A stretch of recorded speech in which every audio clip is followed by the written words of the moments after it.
Hello, my friends, and welcome to another edition of Live with Lava Sub. I am your host, Lava Sub, or you can just call me Weston. Either way. Today, we're going to be working on a piece that comes straight out of Ironheart's, our D&D campaign that we've just started the second season for. I'm very excited about this episode. It came out on International Tabletop Day, so it's been out for a little bit, and I am so proud of the work we did on this episode. I just want everyone to watch it. And it also culminates in one of my favorite moments I've ever had in a D&D game, both in... I don't want to tell you what happens, no spoilers, or at least it's going to be really hard not to do spoilers. So I guess just potential spoiler warning, and also this is adult content. You know, kids, you shouldn't be watching this. I'm a ratchet little goblin, and I have awful things to say. But also, today I may be spoiling some stuff from our first episode of Ironheart, so I'm going to do my best to tightrope walk around it. But also, it's been out, so if there end up being a couple spoilers here and there, I apologize in advance. But you should have watched it already, damn it! Okay? So, go watch it. Or you'll get a visit from me and Jay and Silent Bob, and we'll whoop your ass because of stuff you said on the internet. Sorry, it's a...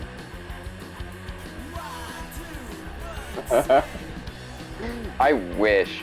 Honestly, while we're on the subject, Kevin Smith is like one of the handful of directors that I desperately want to work with before he retires.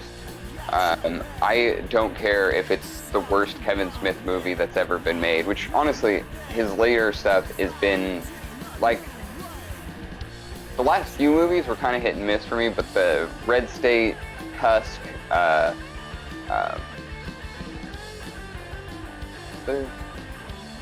that period I think is Kevin Smith's like golden era. Like, he was just on his shit. And honestly, I really liked the new Clerks movie. Maybe not as much as a lot of other people, but I loved it. It made me do a cry. I even cried in the Jay and Silent Bob reboot movie, which I didn't really like at all. That moment between Harley Quinn Smith and Jay Muse, like, I'm not putting them in the characters because you know they're just having that conversation. Like, it's just, you know, Jay isn't his daughter, but he has watched her grow up. And while they were shooting, Jason's wife either had just delivered or was pregnant and about to deliver. Yeah, that was obviously a big moment in Jason Muse's life that he was using for the movie, and it's one of his best performances in his entire cinematography? No, that's the wrong word. Absolutely, that's another big point Sam makes, is that, there's many points that Jason's talked about in his personal life that could have ended in him not being around, not being able to be in movies. Kevin even gave him an ultimatum at one point and told him he needed to get clean, or he wasn't going to keep being Jay. And that was a big turning point for Jason's life, and definitely uses all of that for the reboot movie, and I mean some of it in Clerks as well, Clerks 3.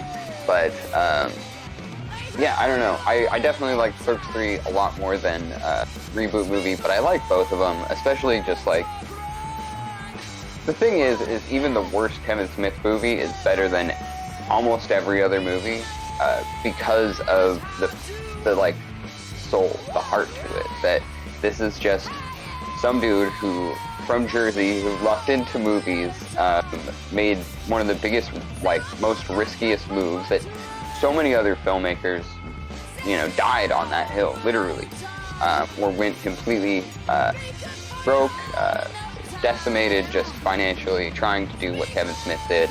And Kevin Smith is the lucky one of us who just likes making movies with his friends, and made it to a certain point in his career where he could just basically make a movie with Tracy Morgan and Bruce Willis, and why the fuck not do it? But realized around that point that that's not what people were watching his movies for. They were watching his movies because they had that heart, that spirit of not just independent movies, but absolute raw, like, homemade kind of movies. You know, these movies that are just you and your friends, movies that I made, movies that most of my friends at one point in their life made a dozen or more of these things, where you just wanted to make a movie and you did it. And Kevin Smith just has a bigger budget than all of us, and I love him for that. And I'll love every one of his movies because they have that feeling of just like, you know, you spent a couple weeks making a movie with your best friends. Who the fuck cares what it looks like at the end? The movie is making it. The movie is getting there. And, you know, fuck the final product. It's there for public consumption, sure, but that wasn't why they made it. You know what I mean? At least that's my take. I could be totally wrong. I'm sure that it's that feeling of like,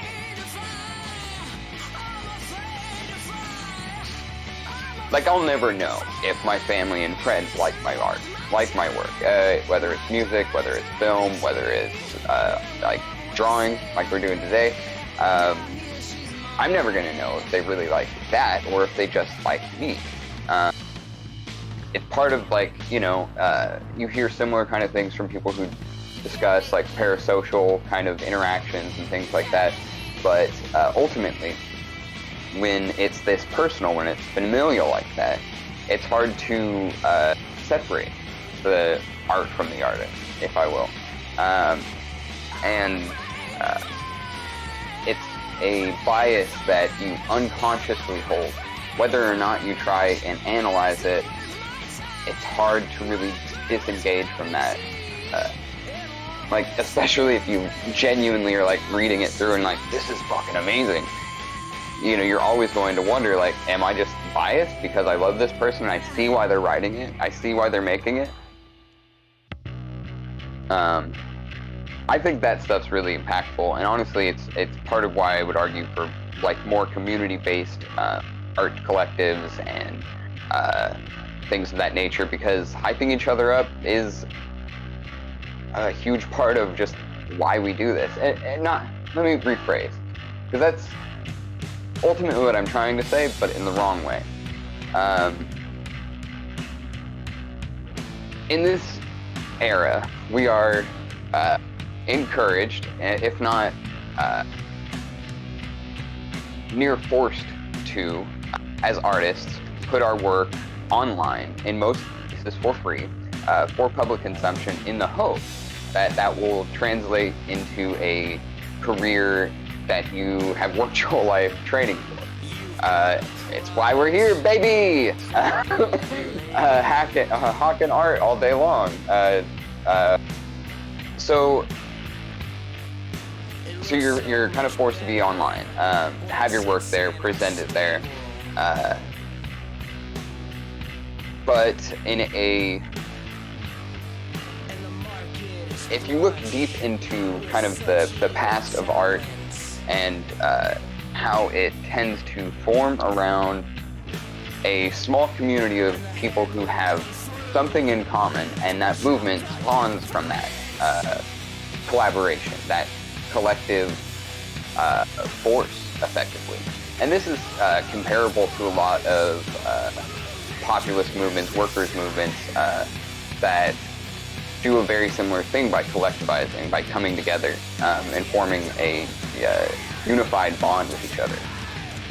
And that is, you are better able to not only appreciate the people in your circle and the work that they do, you're also better connected with a community of artists that all will be willing to work together to everyone's benefit, right? So ultimately, that idea of seeing somebody who's nearby you, somebody that lives in your community, present some work, your perspective on who that person is, your relationship with them is going to feed into the kind of work they're presenting. Whether or not it's intended, whether or not it's consciously, you're consciously doing it, or even consciously trying to avoid that bias, it is almost impossible to disengage with it, to be free of that, and analyze the work with 100% a clear head. And I think, frankly, that is a good thing. I think having that close proximity to other artists, the relationships you build from them, is integral, especially in the earlier parts of your career as an artist, because it gives you the confidence you need to push yourself past that point where you want to pursue it further as a career or a life's pursuit, maybe, if that's what you want to call it. And yeah, I think that is ultimately more beneficial than consuming the media prepared for us by media conglomerates, a very few select media conglomerates, making a bunch of people who have no idea what a movie even is as basis concepts, and very little for the artists directly involved in creating that work.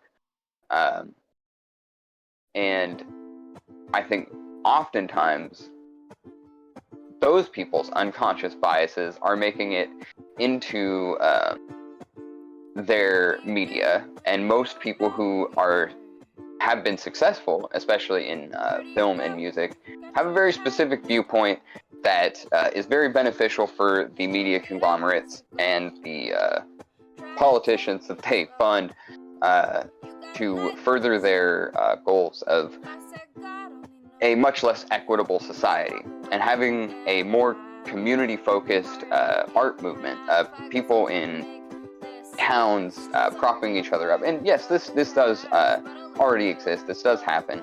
I spent most of my life in the punk scenes in different cities, and that's ultimately what it's all about. But that kind of feeding into all of the other arts, and that being a much more all-encompassing kind of movement where, fine artists are hyping up the local music scene and the local film scene, and everyone's working together, collaborating, and making their own cities' art scene, effectively, a more beneficial situation for everyone involved. Everyone working together, propping each other up, hyping each other up, and making the art scene in the city even more approachable or consumable for the people that live there. And yeah, I think it would be nice to see more of that. It would be nice to see a lot more people embracing local and independent art, rather than the giant media conglomerates that don't give a fuck about us, hire terrible people who've done terrible things, pay them absurd amounts of money, when we could be giving the same, what's a ticket and popcorn these days? Like probably $25, $30. I haven't been to a theater since before the pandemic, but assuming you could buy somebody's a local band's album and pay admission to a gig of theirs, and probably have some leftover change. Instead of, you could get into a screening. There's all kinds of short film screenings, probably in your area or in an adjacent town or city. Definitely look into it. Support those artists as well. Go to independent art gallery opening that's probably in a coffee shop. That shit is often dope, and you meet great people there who actually give a shit and are always hustling to try and make this shit work. So, speaking of collaborative art,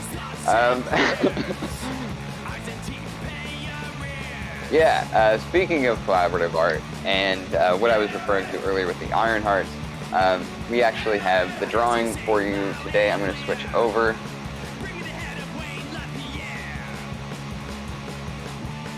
And this is a drawing inspired by one of our first episode of Iron Hearts for the second season.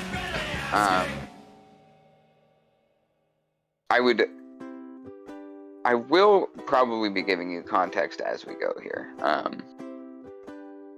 So you have my, this is a like wireframe character modeler that Sam so lovingly arranged for me to do this reference from, because my rough that they base it on is this. Which, that Sam made it this is just a testament to Sam's creativity and artistic prowess. I just want to say, congratulations, Sam. Yeah, because this...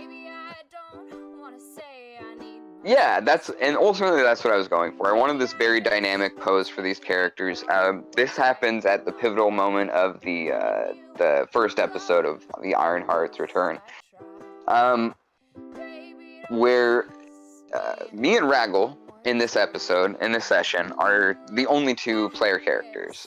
Chris, my anarcho-communist Santa Claus thirst trap character, who's, you know, a barbarian version of Santa Claus. It's one of the weirdest, most random characters I ever had, and I genuinely just love him.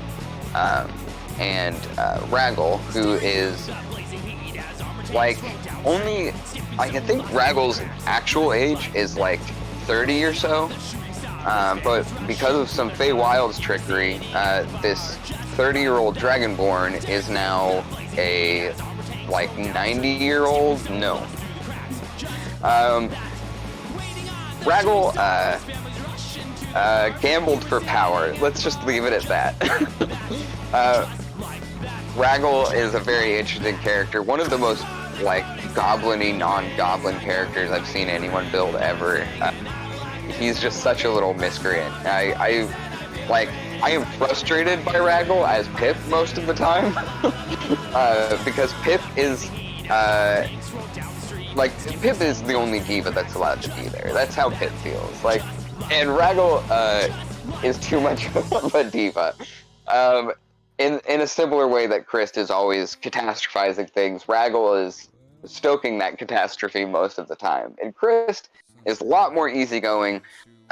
Chris is a lot more willing to and able roll with the literal and metaphorical punches. Because Chris is huge and, well, he's huge. And he's a barbarian. So he's not afraid to fuck around. In fact, he will not find out anything. He is very stupid. But you will find out that you don't fuck with Santa Claus thirst trap barbarians. God, I almost wish I could pull up the image I have of Chris. But he's so sexy. I love Chris Raggle and Raggle. And this is our first episode back. We had a severely reduced party, and we were doing something that we knew going in was going to be an intensely difficult fight. Me and Raggle going to fight a dragon and liberate the mines for the albino dwarves. The albino dwarves mine in this volcano. And we knew that going in.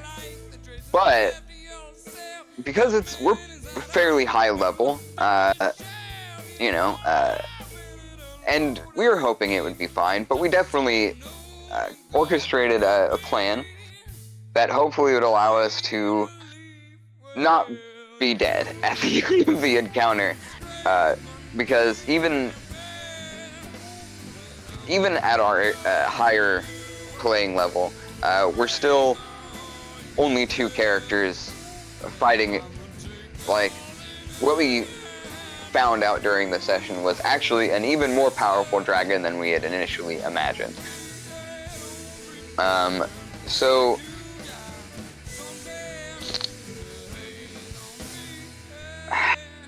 basically, this dragon, we have this encounter with the dragon. I don't want to tell you how it goes because it's incredible. But after the encounter, Raggle is pulling me, Chris, out of this mine on rainbow wings, and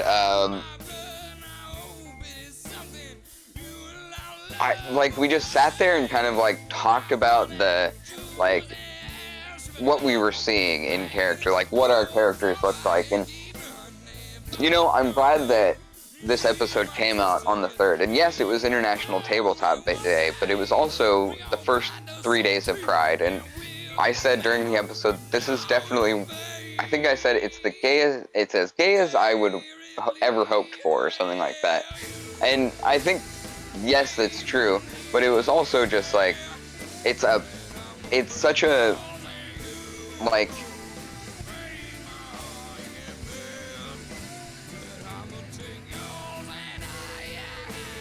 how do I put this? It's like,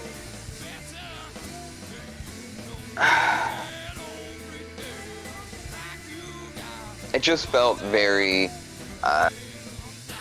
like I could see the image, and Matt could see the image, and Zach could see the image, and I think we all saw it slightly different, but the way that I saw it was just like, it was a pure expression of masculine love, which, yes, can be platonic, but because I'm who I am, it was not platonic in my headcanon. And Matt's very straight, I am not, but, you know, I'm allowed to see things my own way. So here we have very basic shapes of the 2 characters in this iconic pose, and I am going to try and do it some justice. Basically, I'm going to have to create their costumes from scratch, because these are basic, kind of wire.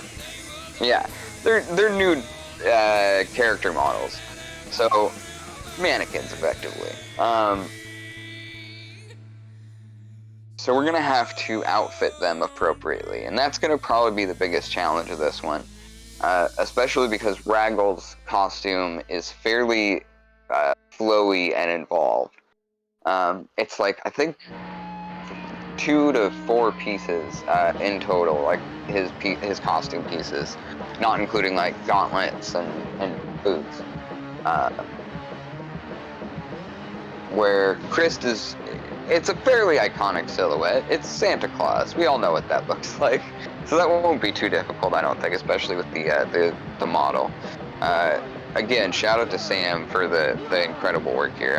I'm very appreciative.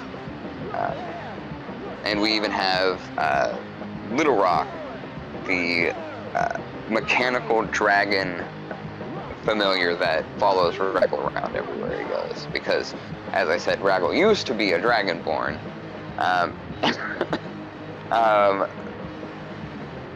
He is. Yeah.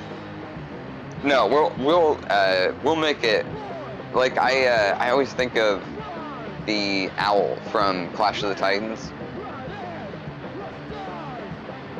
The brilliant design, fucking incredible design. And if you're familiar with Magic the Gathering, it reminds me of the what is it, Baleful Strix, I think. That owl that's like done in this incredible, like almost like this pane glass almost kind of vibe. Beautiful stuff.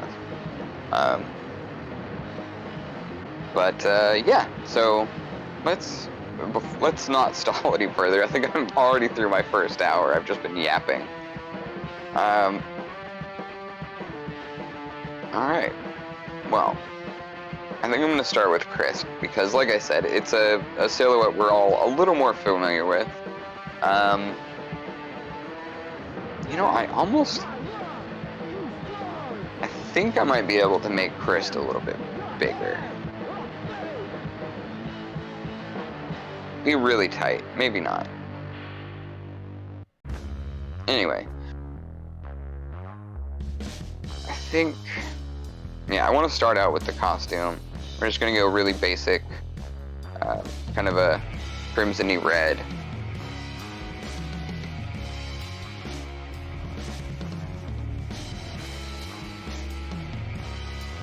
That's true.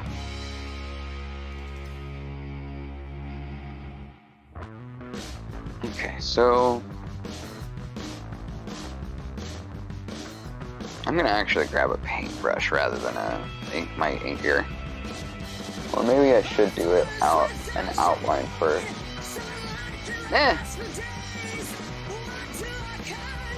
Fuck it. Let's go for it. We got this. I think I want to go a little darker actually with this crimson. Yeah, that's better. It's still a little pink. That's better, okay.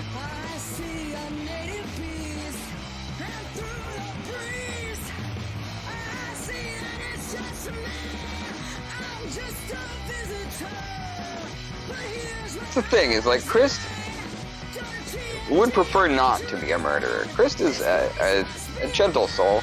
He likes a good fight. You know, he is a barbarian, but his priorities have changed a lot from when I made him to now. Where Chris, I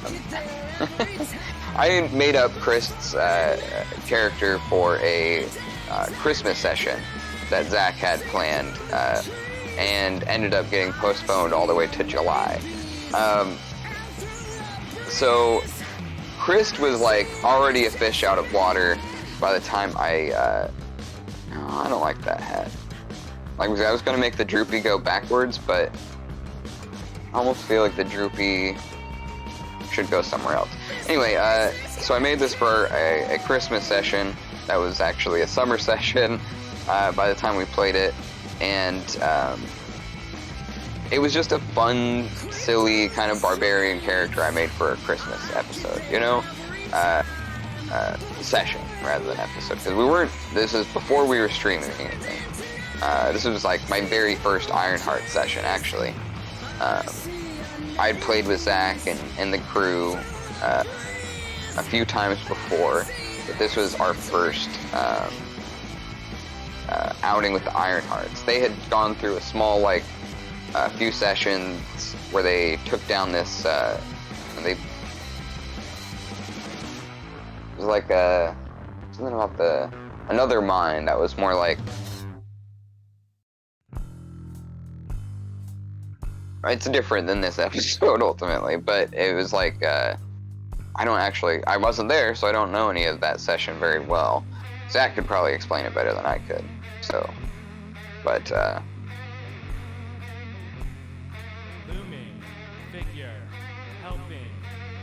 it was before Ryan, too. It was just Matt, Shane, and Sean, and maybe their buddy Lance. I can't remember.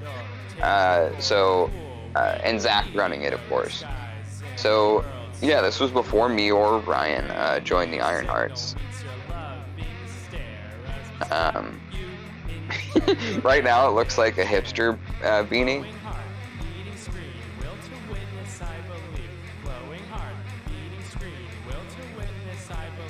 Oh god, yeah. That was a good episode. Oh man. I love Willie. If you haven't seen the new episode of Drawfeed, watch it after this, because I want you here right now. But also, it's very good. And Willie Muse is one of my favorite, like, he's one of my favorite Drawfeed adjacent collaborators.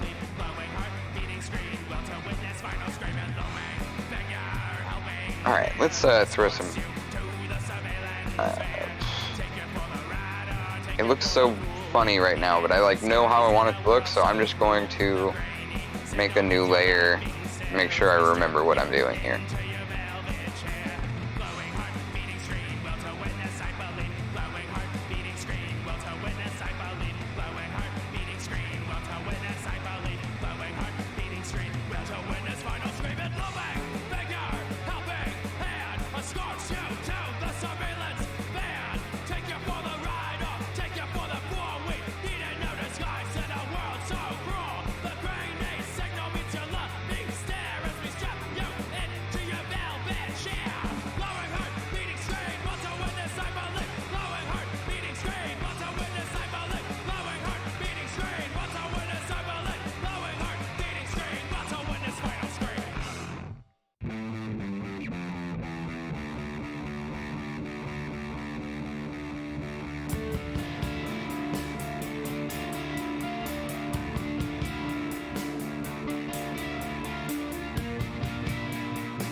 Okay. Yes. We're starting over. I realized I didn't like any of that.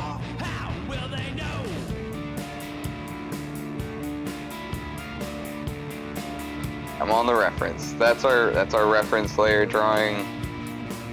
Ring the bell.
Looks remarkably like it did just a second ago, but that's still a better start. So I'm just gonna move on and not focus too much on how much I hate that. It's definitely perkier, and that's ultimately what I was wanting to change.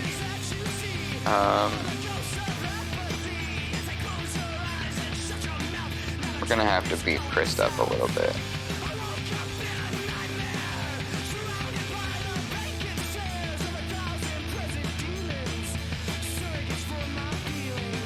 tragic.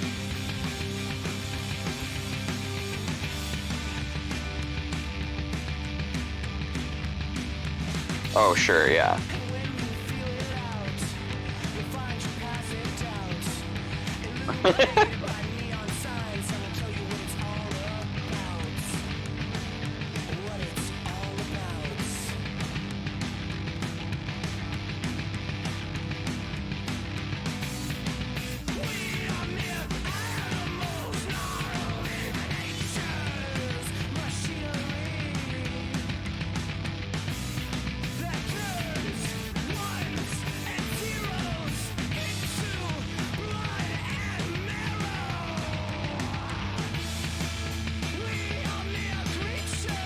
Too far, but it's also never fully like tied up. Like Chris likes to show a little bit of peck, you know what I mean? So it would be flowy. Yeah.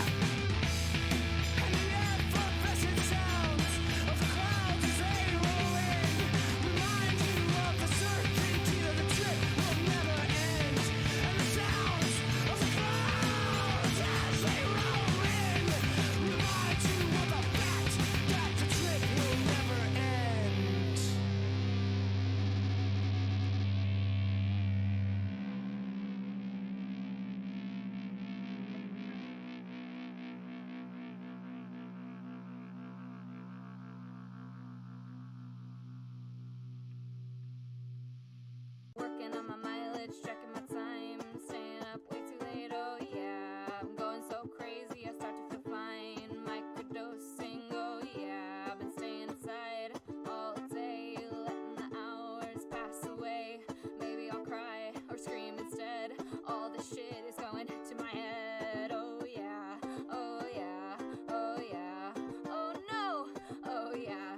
Oh, oh, oh, oh, oh, oh, oh, oh. Coloring this in to see if I even like this. All you got was poison leaves. Now you're shaking like you was born in the ground. No, I don't. Told you about how I want this whole world, and that's why you'll never have kids. And this place ain't no place for people like me. Yeah, these people. Trying to think of how this cloak would kind of be And I'm being flowing around Chris. every direction at once. These people can wait no turn. They chew on their cut and spit Think it out on the street. If I will die, motherfucker, read the sign. Yeah.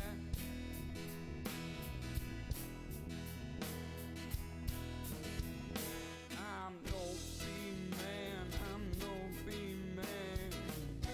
Get better every day. I'm no B-man, I'm no B-man. I get better every day. I'm no B-man, I'm no B-man. Tighten the arms, I get better every day. rolled up at the cuff, the elbow, rather.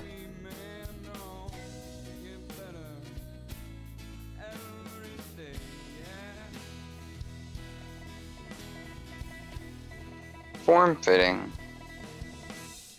but it's still a heavy fabric, so it's going to be a little wrinkly.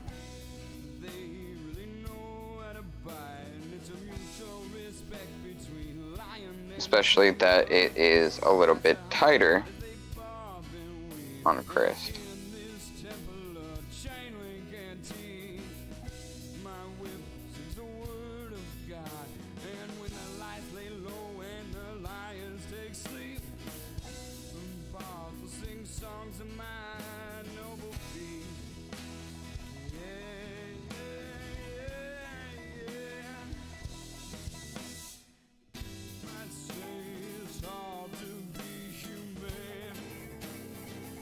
Well, yeah, I mean, his whole Santa Claus thing was the first impression I had of Chris Strangle, the first, like, moment that I had the thought about him was just barbarian Santa Claus hit thing. You know, I don't want to think about this character's like mechanics too much. I just want to be a good support character and improv, you know? Like, I want to be able to make sure I can hit things. And I had recently played a character, a ranger called Wimber Totally, who used nets for everything. And it was more like a pacifist playthrough. Like, I wasn't trying to kill anybody. I was trying to, like, capture them, hold them down, and make sure that they wouldn't go anywhere while ultimately justice was done, and ideally that not being such a violent form of justice, it being something that we could, you know, like, for instance, a character who betrayed a bunch of goblins and hobgoblins, and was, like, enslaving them. We beat that dude's ass, but we didn't kill him. I had him in a net and was like, brought him out to the goblins and hobgoblins. Like, what do we do? What would you consider to be justice? Like, how can we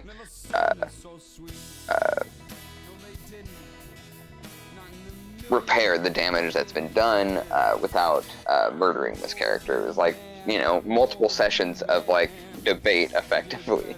But it was a lot of fun, and Wimber's like whole like hold down the person that you're trying to defeat method worked out really well in the few cases where we did have to kill something, and it was incredibly effective. So I wanted to do something similar with Christ. So instead of my next thought was like, instead of making him barbarian big sword Santa Claus smash, I was like, well, what if he's like Santa Claus mixed with like Macho Man Randy Savage or like Ultimate Warrior, and was just like a wrestler, like Santa Claus the pro wrestler, and really liked that idea. And the kind of ideology and stuff of Chris kind of came out while we were playing. Like, that's when you know, Chris, like, preference for, you know, like trying to solve things without with the least amount of violence and bloodshed, trying to work things out equitably, is always going to be his preference. Kind of came about the kind of like little bit of pacifist that Chris does have in him, where he knows that because it's Chris, he knows that violence is sometimes necessary, especially in certain contexts, but if there's a way to solve an issue non-violently, that would be his preferred method. That's where the idea of having this dragon horde in front of the character with like a couple of like another session much further down the road, after we had already played through the Feywilds, we did another Christmas session that I think it was Chris, Sean had made like this tinkerer elf and worked really well, like had kind of set him up like a comrade of Chris. And I can't remember who else played this session. Might have been Matt, might have been Shane. I don't remember, but I think it was AFK. I'm pretty sure it was AFK. We got together and did a Christmas session that year, I think, and the quest was ultimately like, you know, you have been tasked with taking out this dragon who has been living in this cave and stealing all of the wealth from people around its vicinity, gathering this giant hoard of people's valuables. Go take out the dragon. And we turned that into a session where, like, first we tried to steal the dragon eggs as like a bargaining chip instead of fighting the dragon, because we found out there were two really powerful dragons. What are the lightning dragons? Are those? They're like an elemental affiliation. Dragons have with lightning. Either way, I think one was like a snow dragon and one was a lightning dragon, and we had to fight them both. And at first we tried stealing the eggs, we tried a bunch of different ways to get around fighting these dragons, and ultimately it came down to the fight, and we beat their damn asses by a very narrow margin. And at the end we had this whole horde in front of us, and like Zach kind of got done explaining what was in it, and I was like, and this is the belongings that this dragon's been stealing from all the neighboring villages, and Zach was like, yes. He also described some loot that was like obviously Santa Claus themed, like this big sleigh that I think either had reindeer or something attached to it, or flew on its own volition, I can't remember which. And a giant bag of holding. So like it just seemed too perfect, and it seemed like what Zach was obviously intending for us to do was not to, you know, call it Merry Christmas to us, but to do what a good Santa Claus would do, which is redistribute all of that dragon's hoard to the people it belonged to, and that's what we did. You know, that was our, you know, Chris flies off into the night with his two buddies, an elf and probably either AFK or Raggle Rock. Either way, it kind of fit the bill for, you know, one of Santa's helpers. And we redistributed this dragon's hoard in one night on our super sleigh to all the people who'd been wronged by it, who'd been taken away. And the like final thought I had was, and we don't just give it back to like who it came from. We redistribute it evenly so that the local like fife leaders and lords and whoever else this gold was stolen from no longer have the unfair, unequal like distribution of the collective wealth of the area they lived in. So everybody got ultimately the same amount of money that was like more than enough to live and be fruitful on, and a economically equitable situation made from it. So that started on Chris's whole like adding the elements of Peter Kropotkin and Karl Marx into the character that Chris kind of is as is now. So like there's still those elements of the pro wrestler, there's still those elements of just Santa Claus,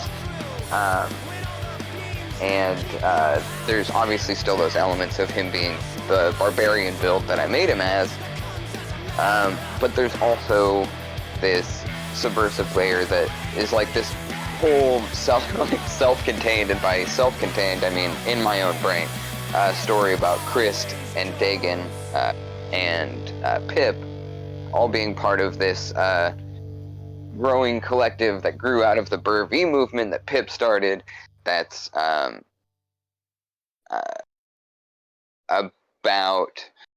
ultimately about bringing a more equitable society through the end of trying to bring the end to the feudal system in the world. Because, you know, I'm of the opinion that if you're in a fantasy world, you should be able to live out your fantasies. And tell you what, there are very little differences between the feudal system that were the inequitable, horrific conditions for most people of the old world. It's very similar to the current capitalist organization of our society that is intensely hierarchical and forces many into poverty and death. It is functionally a death cult, much the same way that a feudal system is. And yeah, So it makes perfect sense for Chris to be moving towards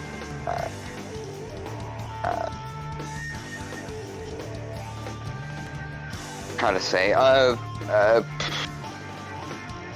yeah, to ultimately putting an end to the feudal system by organizing the workers, making propaganda with Pip, and using Dagon's underworld contacts to really be able to train and radicalize a lot of people through their combined efforts. So that's like its own story. Who knows if any of that will ever happen within the Iron Hearts? Probably not. But it's my own like headcanon for the characters and where they're at currently.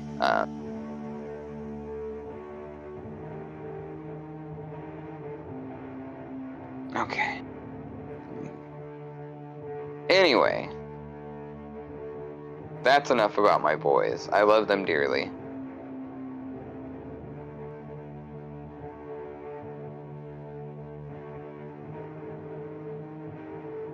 And you were asking about the costume. Yeah, no, the costume was session 1 with Chris.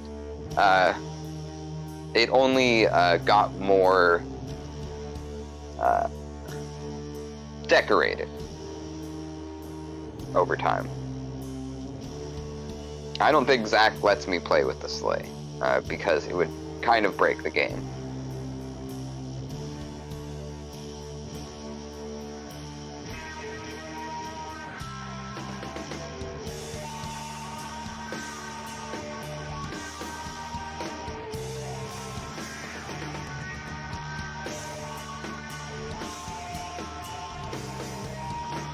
Oh yeah, absolutely. In the sleigh, it's like, you know, it was just a magical sleigh. It was like a Christmas joke, you know. I will ask Zach occasionally, do I have access to the sleigh right now? And at this point, he has never said, yes, you do. But I assume that at some point, you know, we'll be able to use it. Probably, yeah. I think it'll be appropriate. Which is so funny, because last Christmas, I didn't even play Chris. Me and Zach had talked about it, but never actually got together to finalize all of the changes we would need to make to Chris until we started this season. But so I played Pip for the Chris episode rather than Pip instead of Chris, which, you know, kind of a bummer. Missed out on the synergy there, but I think we all had a lot of fun hearing baby Southern Pip.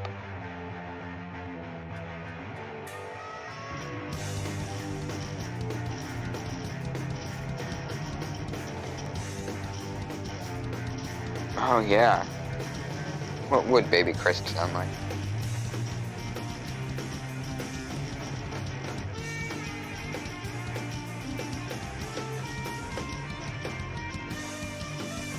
I think Chris... it's hard to say, but ultimately I probably would have played it the exact same. Like, I would have just kept Chris' voice as is, because his entire voice is just like the booming, deep Santa Claus voice. It's the only thing like that I do for that character.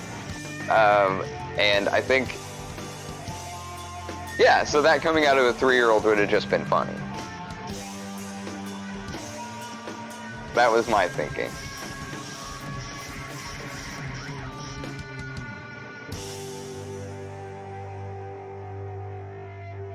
Okay, I don't think I'm going to be any happier with this version of the coat, but maybe I will be. Who knows?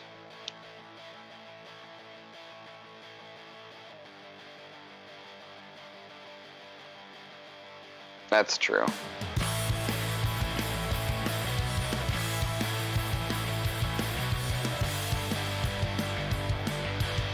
Damn, I should have my Chris drawing up for for at least color reference.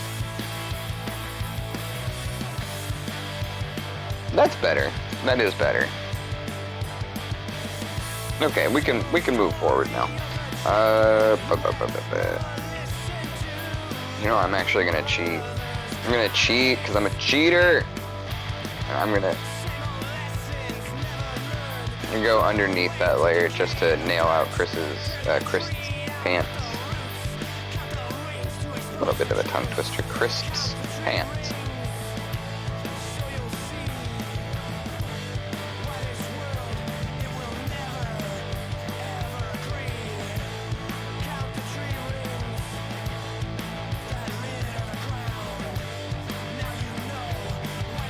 I think we need to connect the crotch. It just looks weird. Alright, that's better.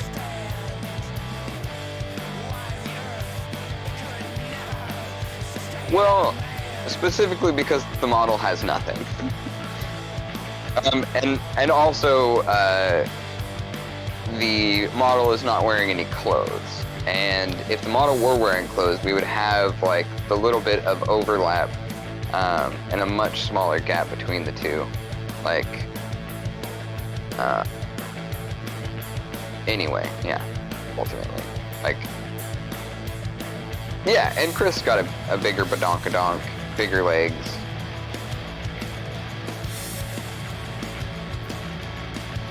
But yeah, fabric would mean that there's no gap there. So we've got the outline or rough of the costume. Actually, let's look at it compared to the first one. So funny.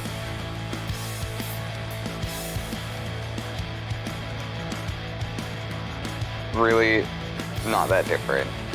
So funny. I guess the much better posing is the big difference.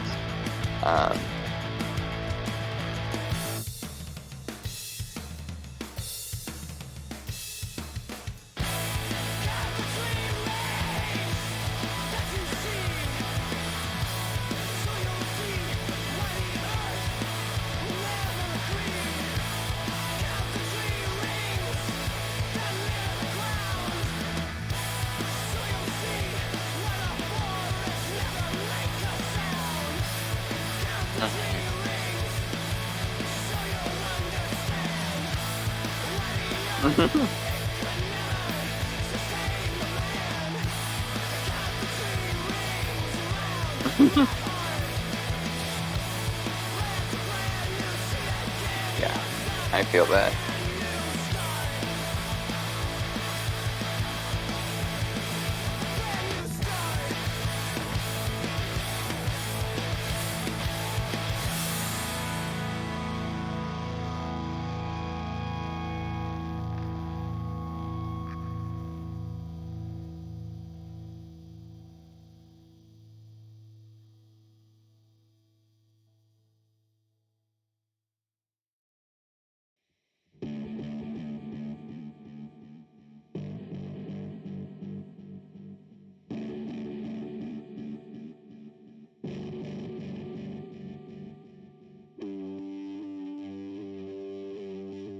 One of the hardest parts about this character is like he's got long hair and beard.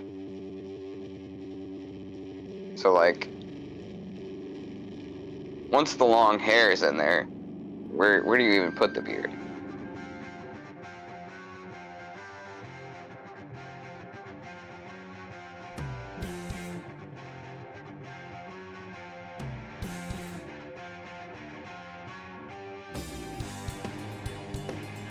Well, now I'm gonna hide these and maybe never use them again.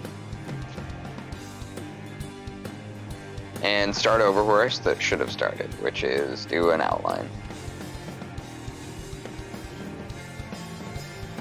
This is gonna be a little tricky. And why I wanted to avoid this was because the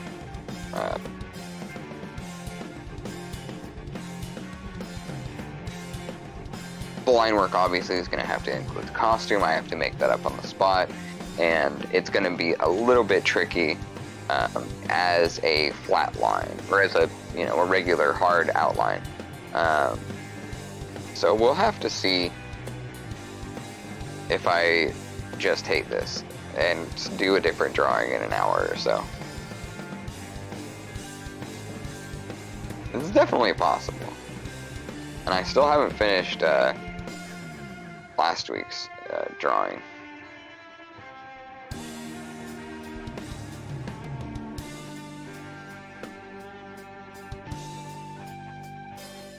Sam.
I don't like what I want.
It's fun. Maybe it isn't. Right now I'm saying it is.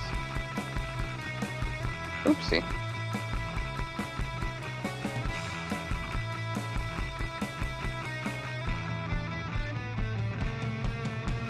Songs for a plague, songs for a plague, songs for a plague, songs for a plague.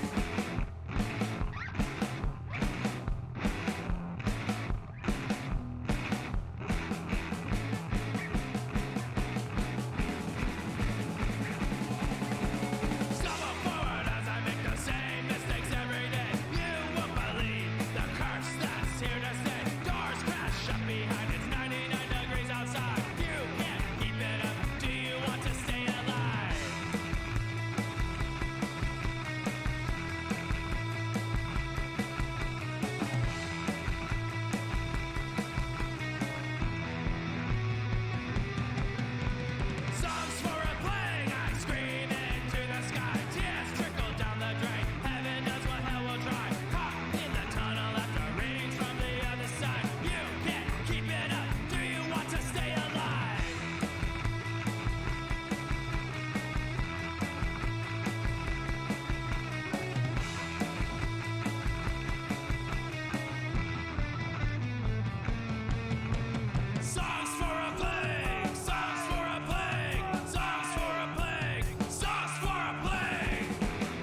Okay. I'm gonna go to the bathroom. I gotta take a break. I'll be right back.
Hello, my friends. We're back.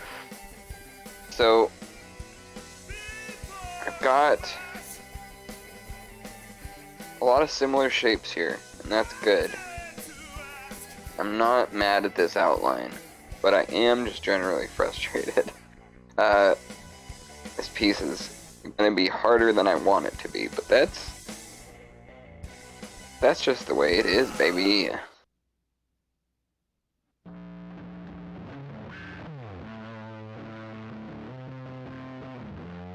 And I think what'll ultimately end up happening is that I will end up disregarding this line layer or using it as like kind of a guide for the rest of the drawing, while slowly getting rid of it or being able to disregard it in favor of a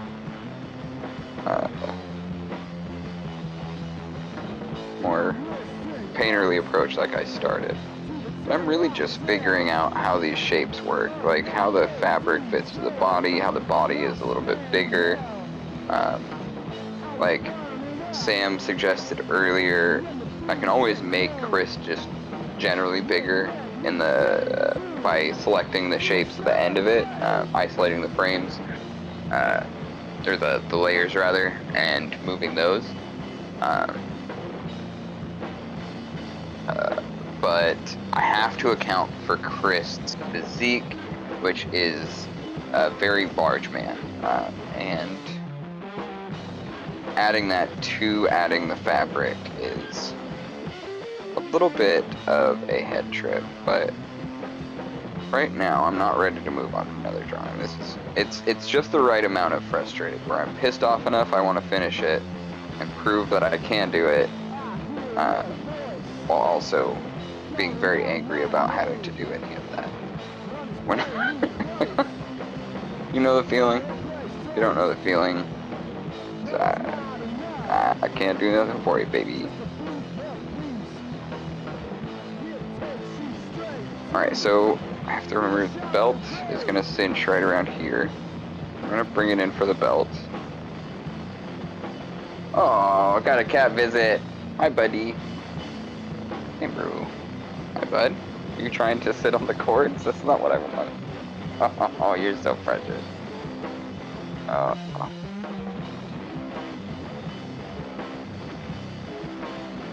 Okay. You ready to hang out? You should be chill.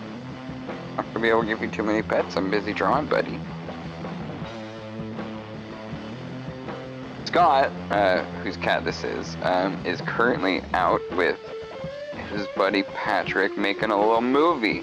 I guess more of a proof of concept, but couldn't be happier for him. Scott's been really hustling lately. He's got a ton of irons in the fire, and I couldn't be happier for the guy. So everyone wish Scott, well, don't say the cursed phrase that you're not supposed to say in theater or film or music or anything else, I guess, when it comes to performance. But instead, may they all metaphorically break their legs, which is kind of its own curse if you think about the like literal breaking of legs. But it's not. It's a metaphorical one. Don't be silly.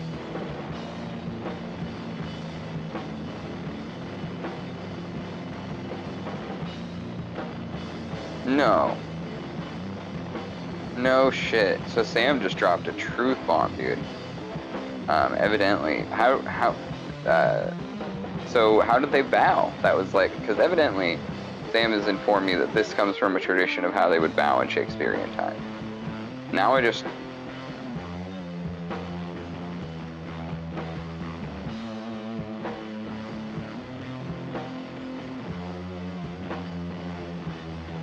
Oh, interesting. Okay. Yeah, I can visualize this. I've seen this.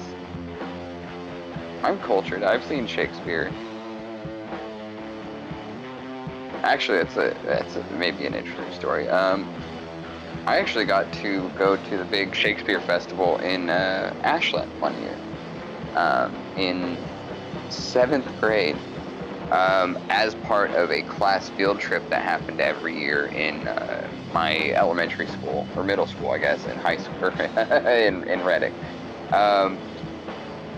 So, yeah, actually, so Zach would have been on this trip, as is every other Ironheart would have been on this trip, except for Ryan. who would have gone the year previously with his class. Ryan was a grade above us, even though he's like basically the same age as the rest of us. It was like, you know, birthdays and shit.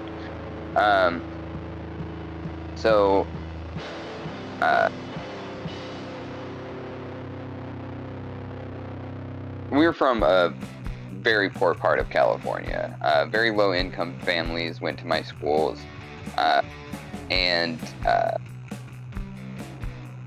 Yeah, a lot of us, a lot of my friends and people that I knew back then lived below the poverty line in a lot of cases, if not most. You know, we were from the one of the areas of Reading that, I mean, it's most areas of Reading really that's very low income, and it's definitely a town that faces a lot of hardship, especially economically. That's for multitude of reasons, some of which I've talked about here on the program. We don't need to get into it right now. Ultimately, that was the reality we all lived in, and so our class was actually the last class to go on this field trip because our school, I think we had to pay a certain amount of money to go. I can't remember how much it was, but it would have covered admission and food, right? Well, so many of the parents' checks to the school bounced when they went to cash them and use the money for the trip that the school ended up having to pay out of pocket for a lot of the kids. And they were so upset by this, there was like a whole, like, I don't remember if it was like a full-on assembly or just like an announcement or what, but we found out pretty soon after that this was the case and we would be the last class, and like they tried to make us feel really shitty about it. Very cool people, much adult. My school, every school I went to was just full of these kinds of people, dude.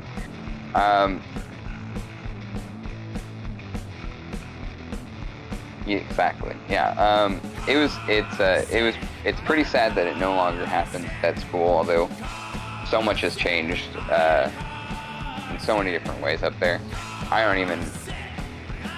Yeah, we don't need to get into it right now, but it's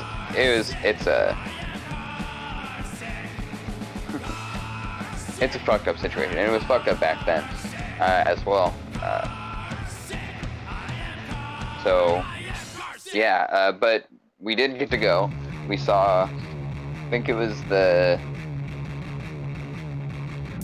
I'm bad about the Henry ones, because there's like 3 of them or something, and we went to the one where it was like the war. They were at the war. Do you know what I'm talking about, Sam?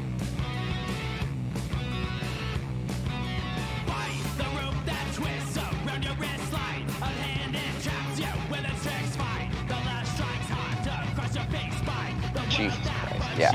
I don't care about any of Shakespeare's Henry movies. I don't care about the King's, or movies, plays. I don't care. I like Shakespeare.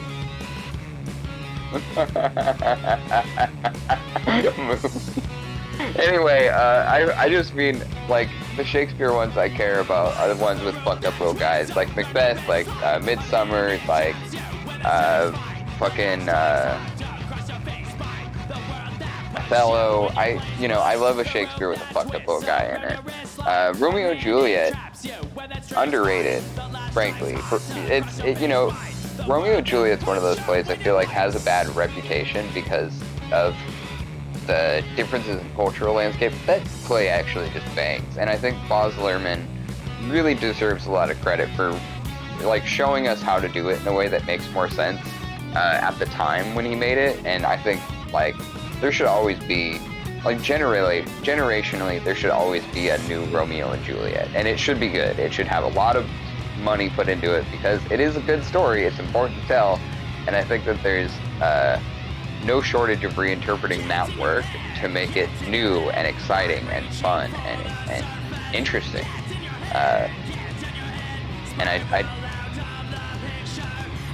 Yeah, West Side Story. I haven't seen the new West Side Story.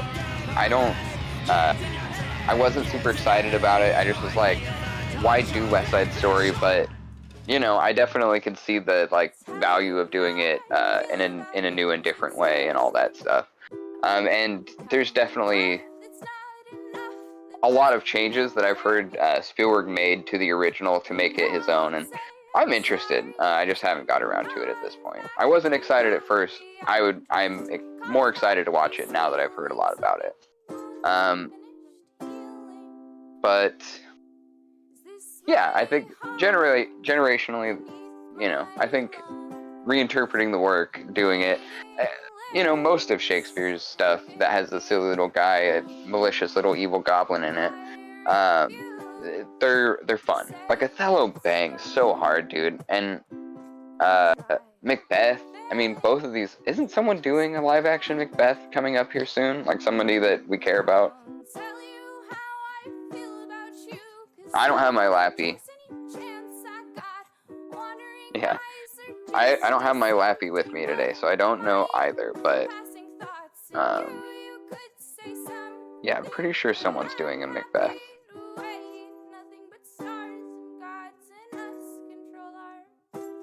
Oh, right, because that's another that's another one.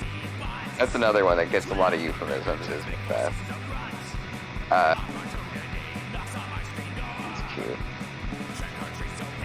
We never performed it, so we never had the, I don't think I learned about the don't say Macbeth until college thing until college. Yeah, because yeah, my high school was like, you know, we weren't about to do Shakespeare. It would have been not received well.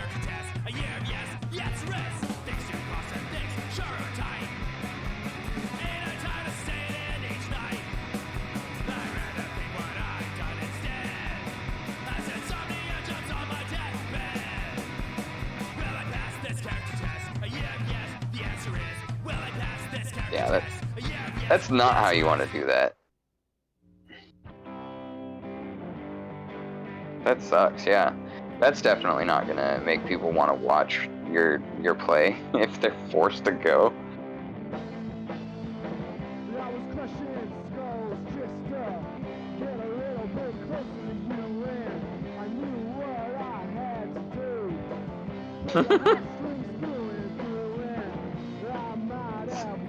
I love that for you, Sam.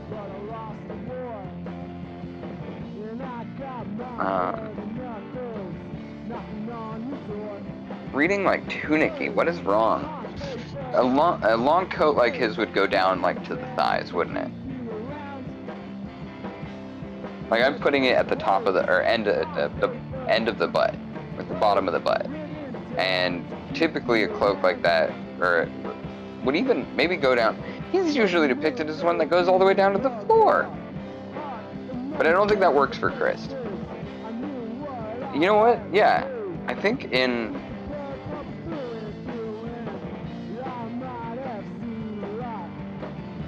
with the belt, it's reading tunic, and especially on Chris, I don't want that vibe.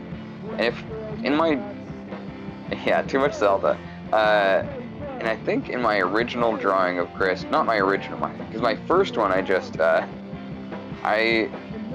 found this artist on Instagram that I really liked, and we weren't doing anything live, so I didn't feel this was unethical. I don't think it is. But for just sharing around with our group that was playing, our play group, I found this artist who does this really hot, like super sexy Santa Claus every year. During the holiday, they do like these really beautiful, like erotic, like romance novel looking paintings, digital paintings of this character that she's invented that looks like Santa Claus and like his homie, that they're definitely like in love and doing it a lot. And they're both like shredded, ripped dudes. And that was like my first, like I just needed an example to show them how I pictured this version of Santa.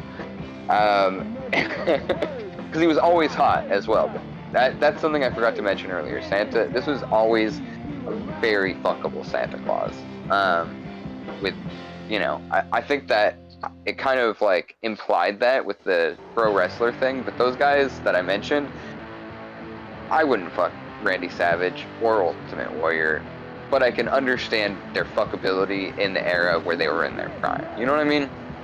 I think you can pick up what I'm saying. This is the modern version of that, where you have like this shredded. I guess like that's even more of what's happening in more modern wrestling is like very like Dave Bautista, John Cena. Those guys have incredible physiques. So yeah, maybe that's what's happening now. I don't know. I don't watch pro wrestling anymore. I have plenty of friends who do that, so I kind of keep in the loop occasionally, but I don't. Maybe I should get back into it. I don't know. I consume enough media. I don't need to. Either way, that's Chris, you know? And in my drawing that I did of him a few months ago, or maybe over a year ago now, Chris had like a shorter coat. And I think I like that a lot. So I'm gonna try and keep that. Let's think about it though. So I think it would have come down to here, and then you would have got the little frill, the fuzzy white fuzz at the edge of the, I don't know what you'd call that in design, but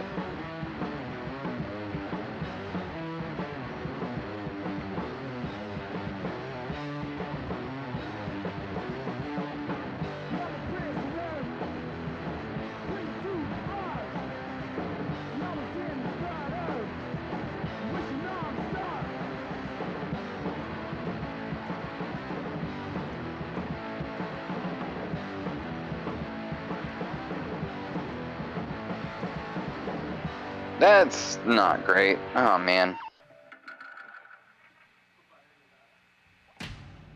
Alright. Get rid of it. Do it again. I don't mind the belt. I think the belt looks fine. No. I'm gonna erase this part. I think we mostly have it.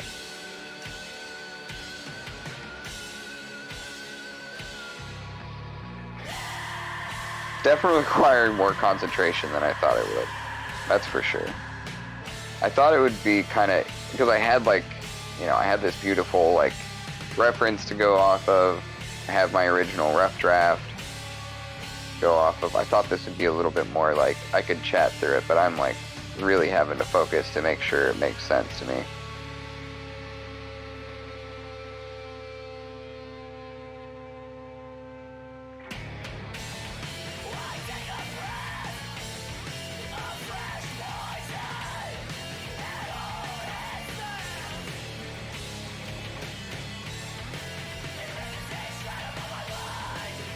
What, the mannequins? Like I said, you know, it's helpful, but there's so many like little variations that I need to make it like the characters that, yeah, it's proving to be a little bit tougher than I thought it would be, but I'm okay with it. It just might be a little less entertaining today is all.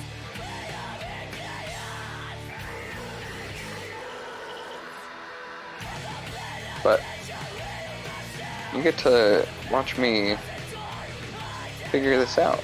I think that's kind of fun.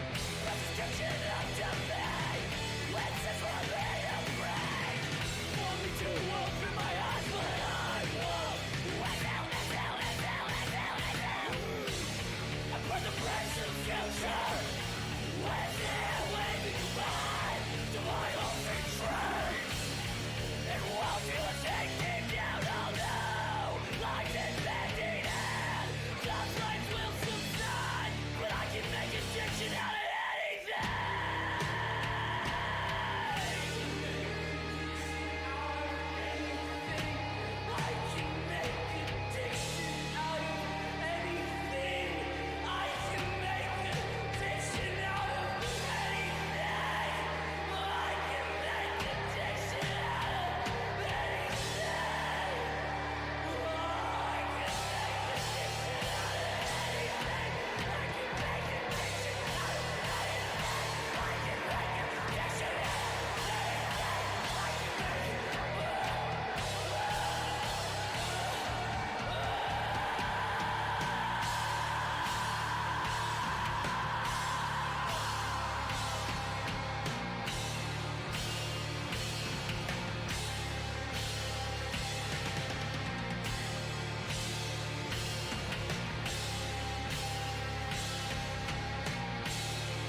want the belt to be much bigger. Keep making it too thin.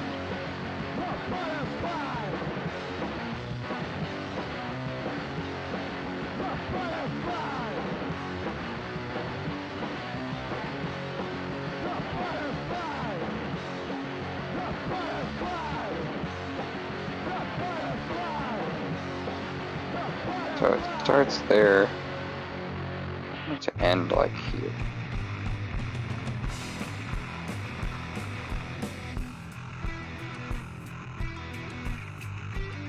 Yeah, that looks right.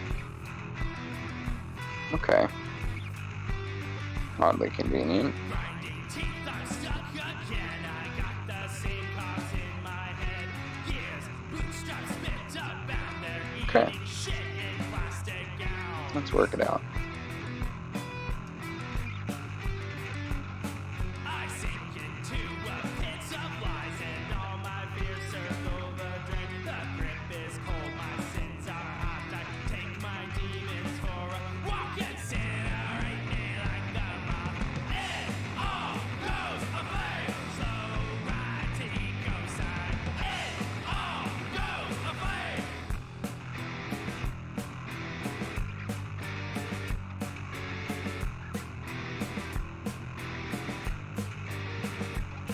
The Baron's teeth glitter and gnash. She licks my head so tenderly. My evolution televised. Monkey wrench this death machine.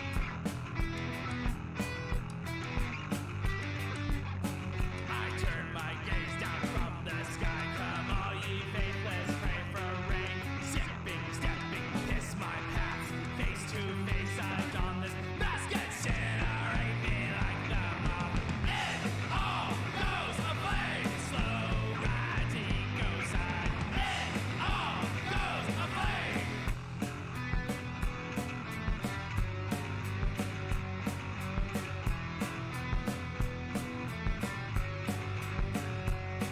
He shakes my hand and takes my gun, and all my fears circle the drain. The grip is cold, my sins are hot. I take my demons for a walk, blazing glory like the mob.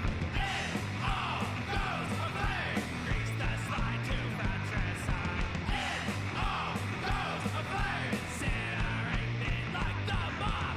It all goes aflame. Slow ride to ecocide. It all goes aflame.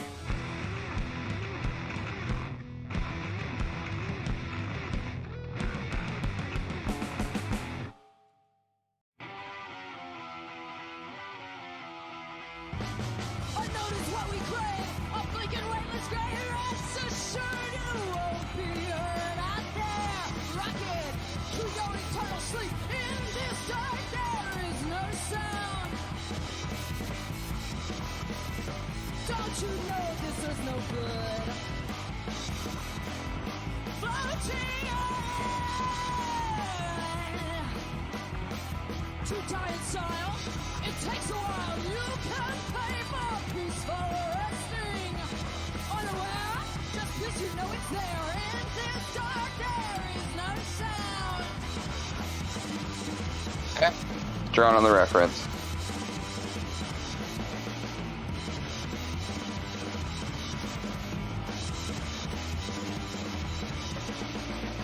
Don't you know this is no good? Floating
closer. Let's see what it looks like with the other arm on there. That might be what's throwing me off here. Maybe not. But we'll find out in a second.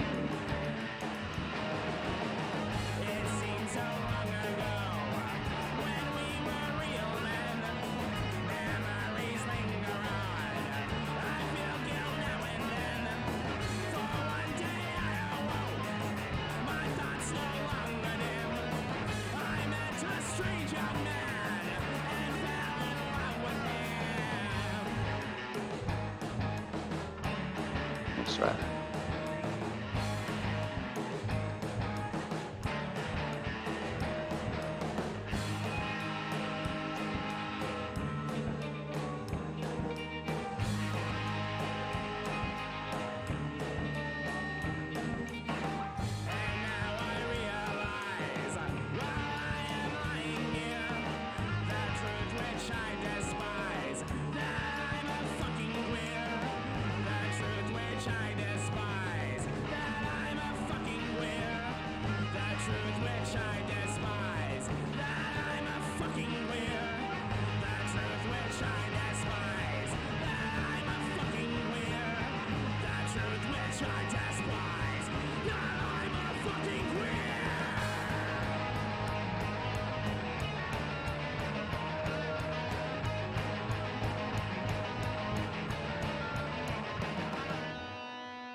Cry baby, I don't got time, maybe you should try to lie to me. Say you don't like me, that way we might finally have similarities. Pretend you don't care for me, we could have some fun.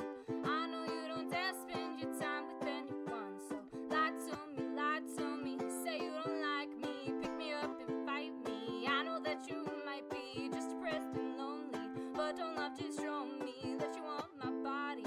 We don't need to hang our feelings or dirty laundry. Leave it in the hamper on the floor, let it get stinky. Ignore it forever until all our clothes get moldy. Boy, say, are you with me? We can't just be friends if we are fucking on the nightly. I don't think it's right, be so lie to me. Say you don't like me, that you never did, that you were just sad and horny, that you were being corny when you said that I'm not boring, but don't go disappointing me.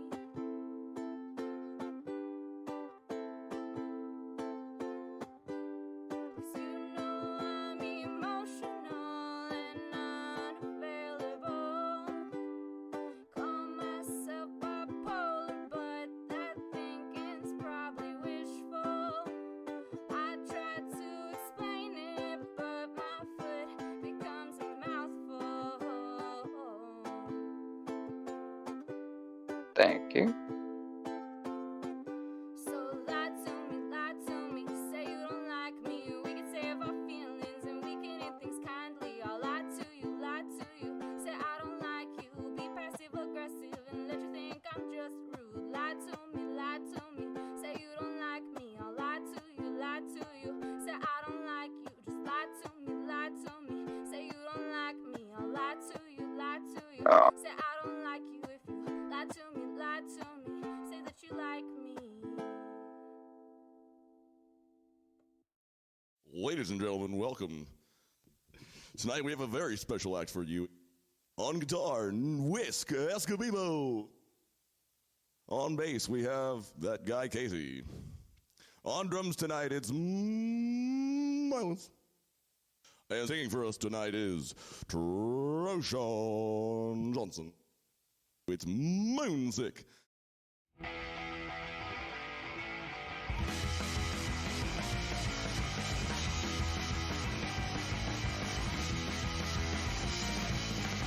Into the void, trapped all alone. Flee from the beast, slip out of the rubble. Rise outside and in my veins. Rise outside and in my veins.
Okay.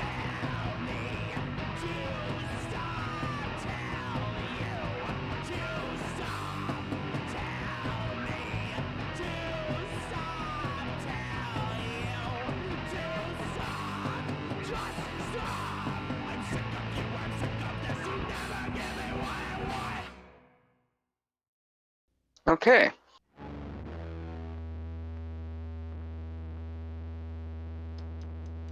Let's draw this dumper.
Pants just feel so tight.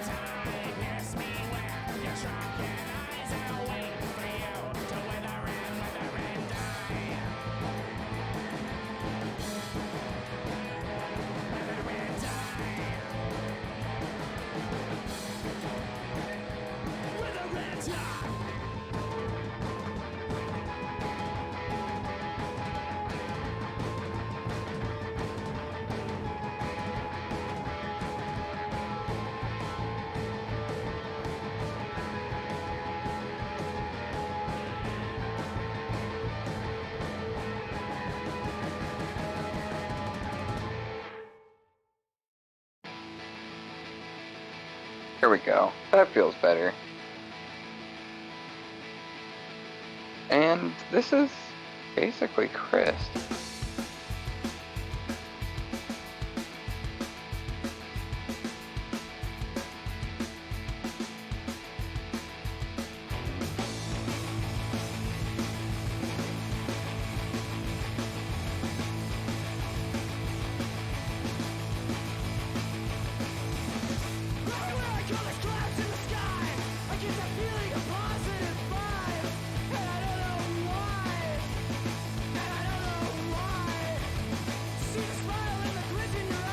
Damn, what time is it? I've just been sucked into this piece for so long. Oh damn, okay. Fucking time warp over here.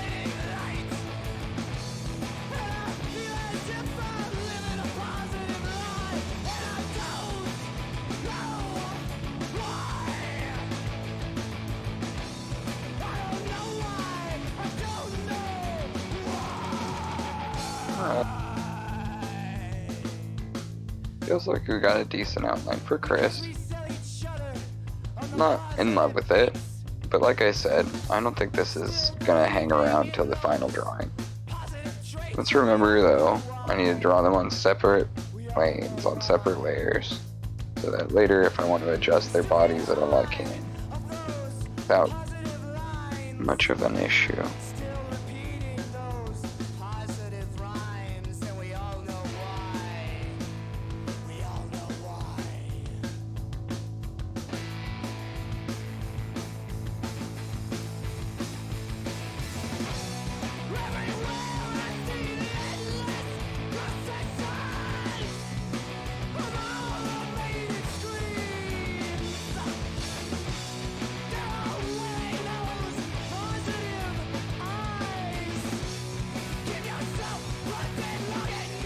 Piss.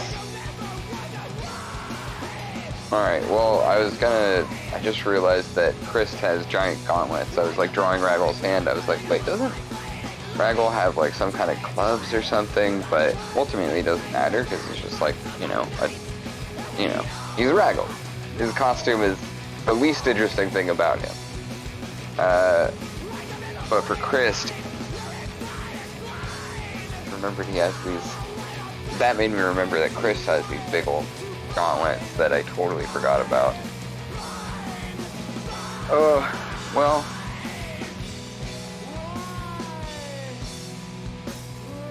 I'm going to invoke future Weston. It is going to be their problem.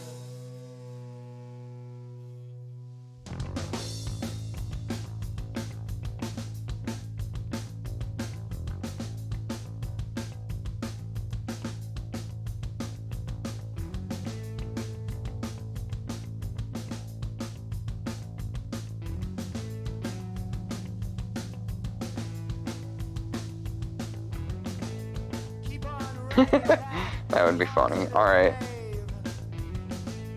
Next week we draw future Weston, and we're gonna turn it into a t-shirt. Future Weston is probably gonna be a pretty angry person. Because current Weston is actually a fairly angry person, is the thing. You might just call me angry, and wouldn't be inappropriate.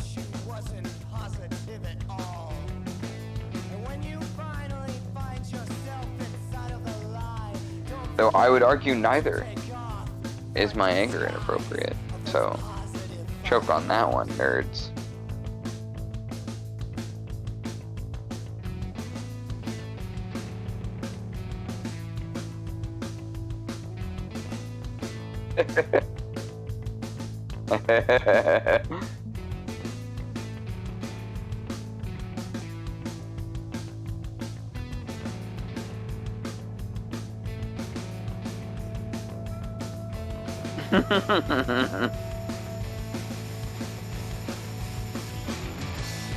As is your right.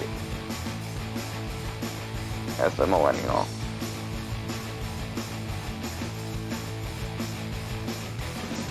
Ain't it the truth? Ain't it the goddamn truth?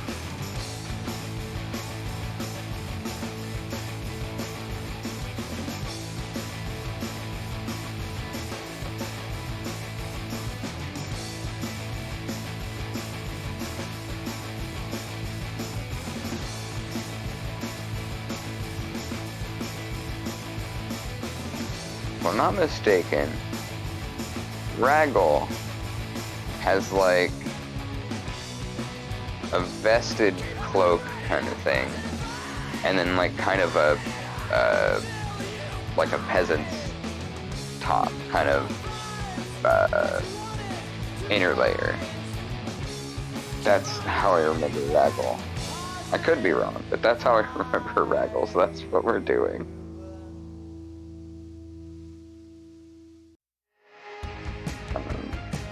Okay, so that actually means that I'm going to break that line right here.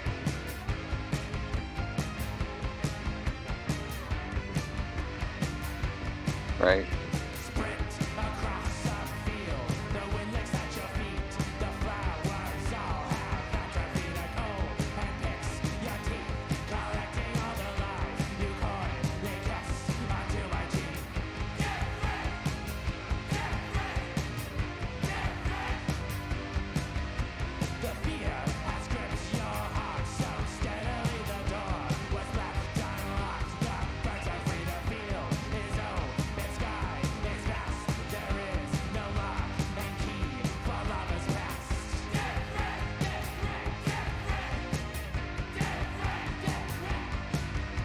I think Raggles is belted too.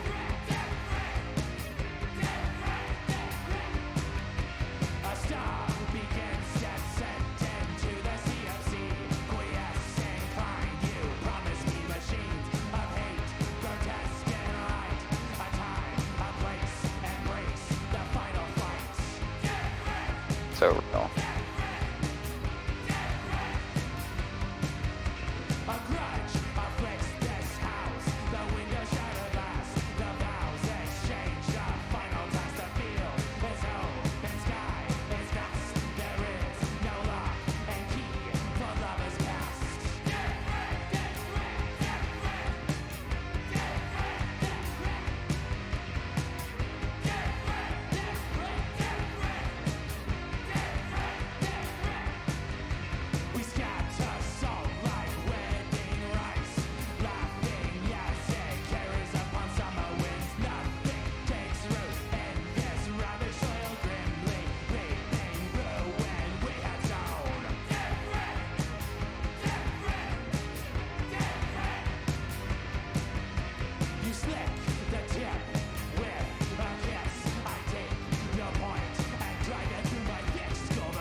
I know all of that looks bad, but it makes sense right now. So, sorry. Sorry, not sorry. It'll change. That you can be sure of.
Oh god, yeah. Let's account for gravity real quick. I did alright on the shirt, but that's because it's pretty tight to the body. But down here, we definitely need more fabric coming off. Body.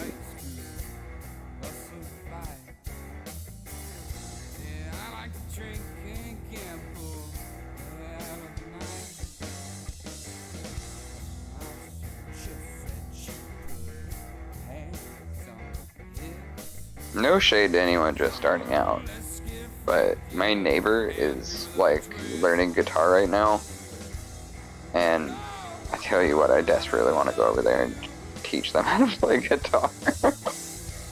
I am resisting my urge to be a shitty neighbor and potentially a shitty person and go and tell them they're doing things wrong and instruct them on the ways of the guitar.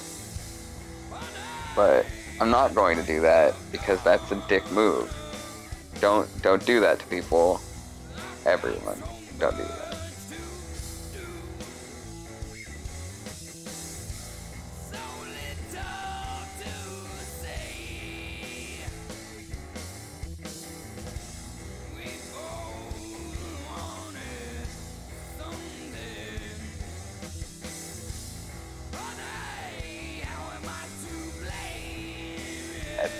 One of those songs, I get it, I sympathize, I've been there, but also stop it.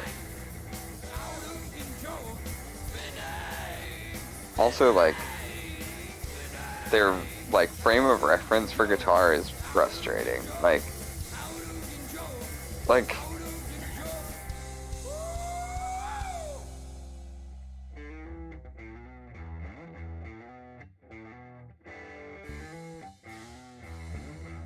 I don't know how to say it.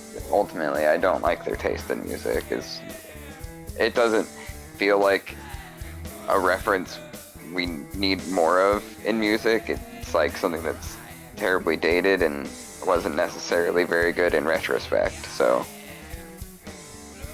like I said, I don't want anyone to feel bad if they're just learning how to play an instrument. It's difficult. It's frustrating. I respect anybody pursuing it. But I'm also just a complete asshole about music, so you have to understand that about me. I'm very particular, and I don't think... Yeah, ultimately, it's born out of a very similar place as my perspective on most media, is that music and all art has talent doesn't matter. The kind of statements, the things that you put out into the world, that matters to me. And sometimes you can be a super talented person but have nothing interesting or good to say, and you should have no business making art because you're only putting worse things into the world than what were already there. And I fucking hate that, is the thing.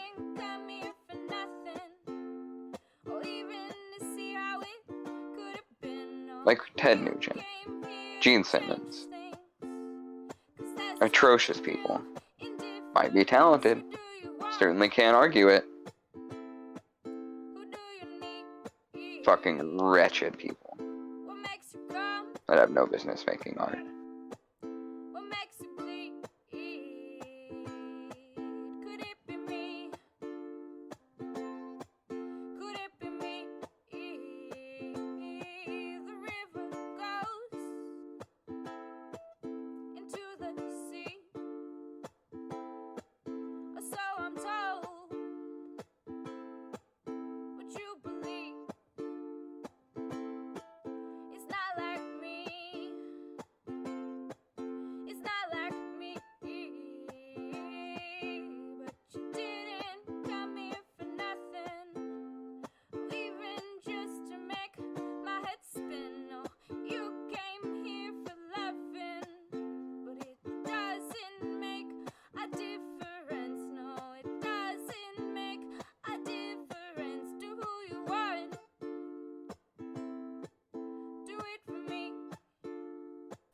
One of those boots is okay. That's alright. I'm not too worried about it. Like I said, this is just for reference later. It's not for me. You're not for me. And Raggle's gonna be, is a lot easier than Christ. I can go pretty directly with my interpretation of Raggle.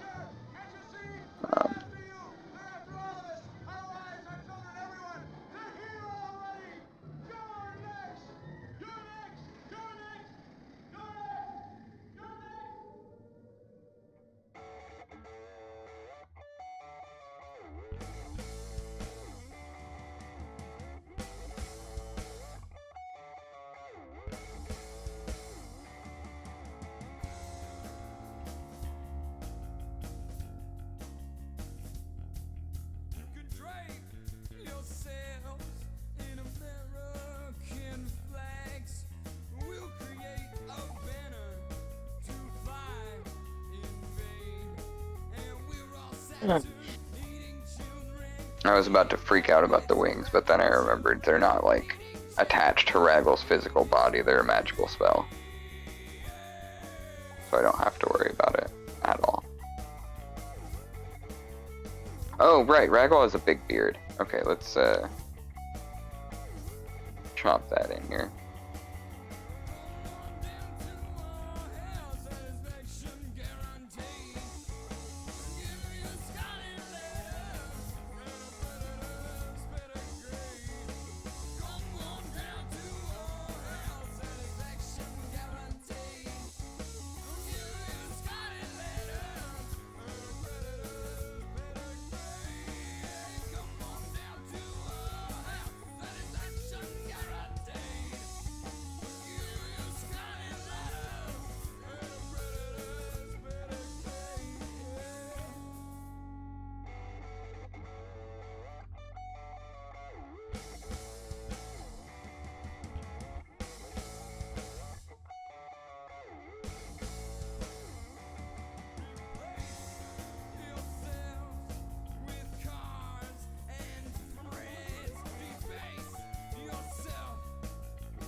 Oh, right. Account for gravity.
Raggle's looking too youthful.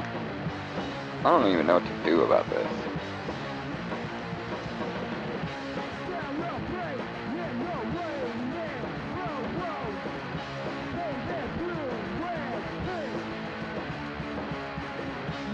Yeah, if I make him a long beard, then I have to give that gravity to.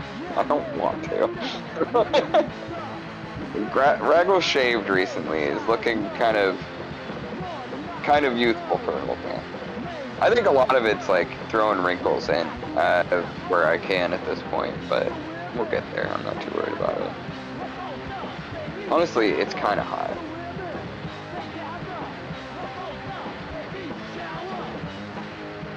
It got scorched by all the fire. Yeah. Any number of perfectly rational, logical, excellent explanations for this.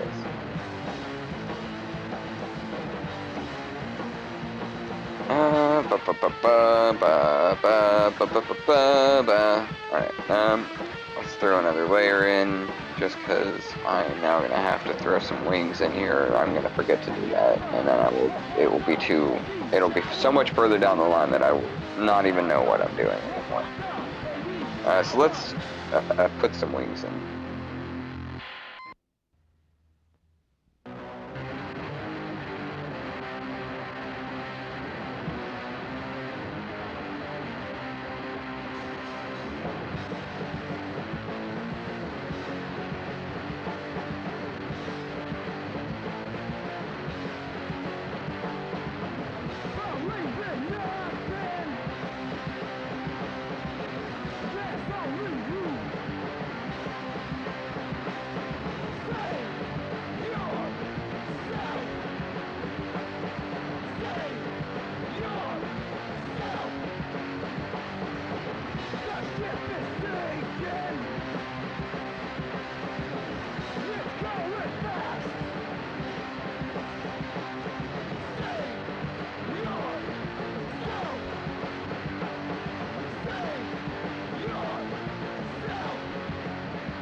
Biting my lip till it bleeds.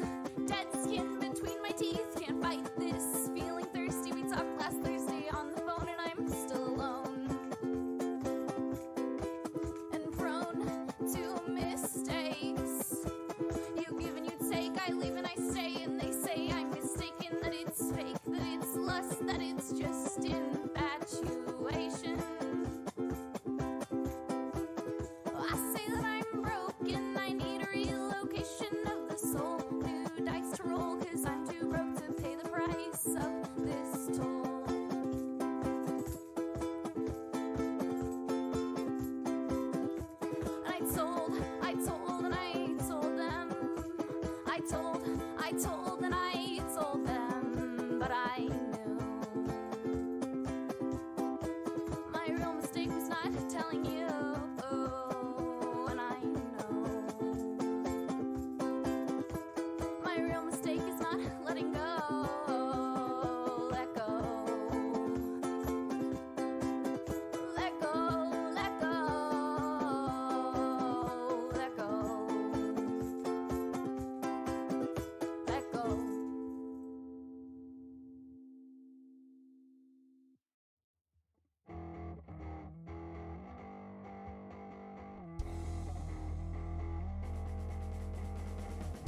That looks about right. I'm not mad at it.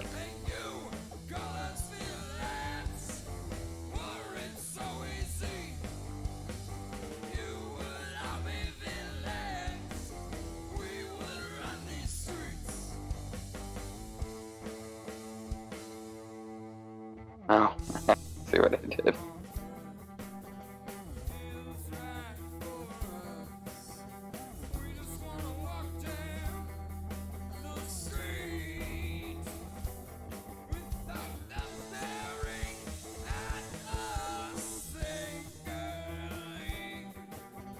Hey, let's get Little Rock in there. So, he's mechanical.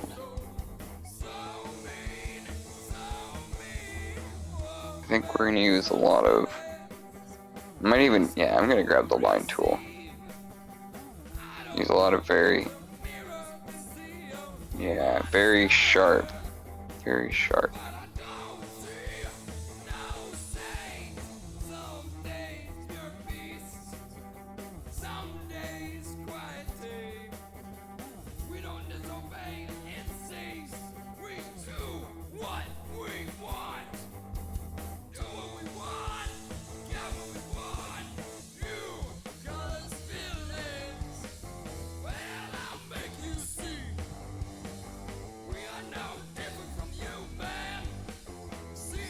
Sam.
is feeling very much like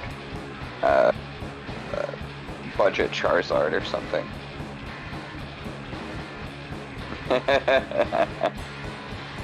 I hope not.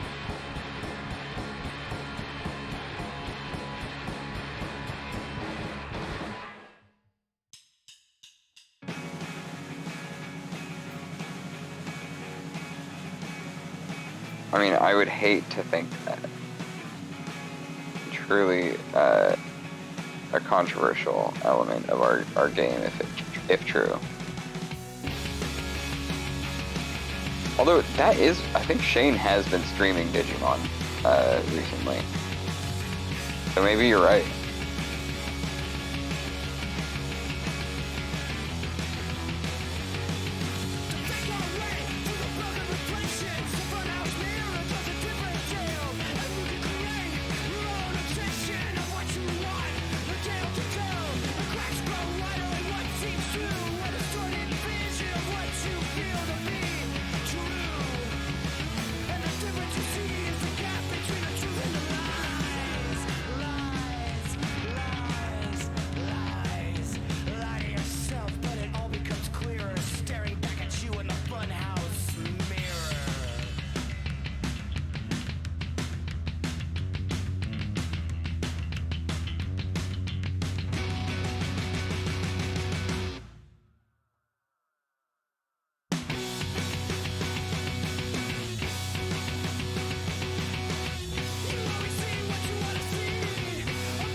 Oh no, that looks kind of silly.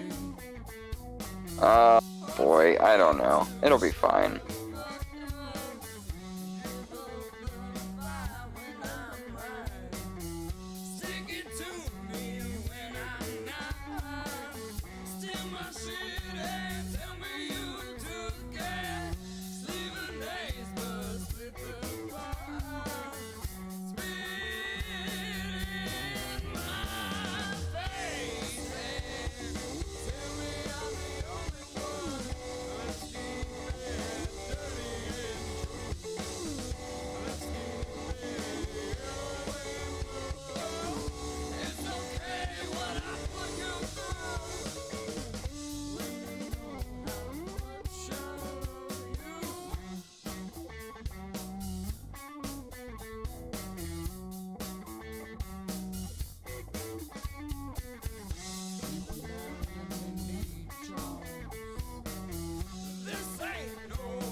Nah.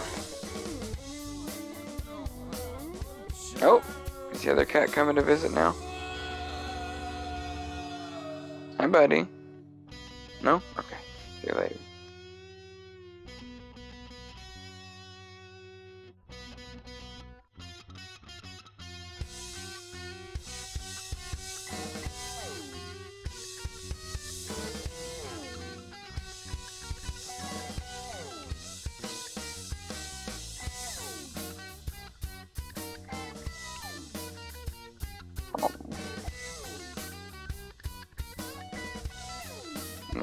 Little guy's making big cries.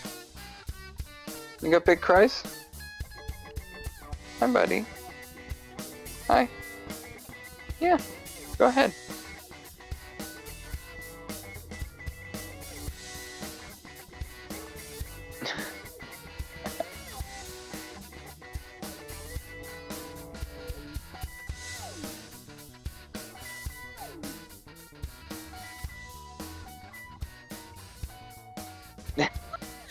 Okay. Okay, little baby, come here. You gotta get down off of there. That's a no-no zone. Well, hard to say. Basically, the big one was sitting on my lap. The little one comes over, starts like trying to, yeah, ultimately get attention. Was kind of like coming up to my leg, saying, "What's up?"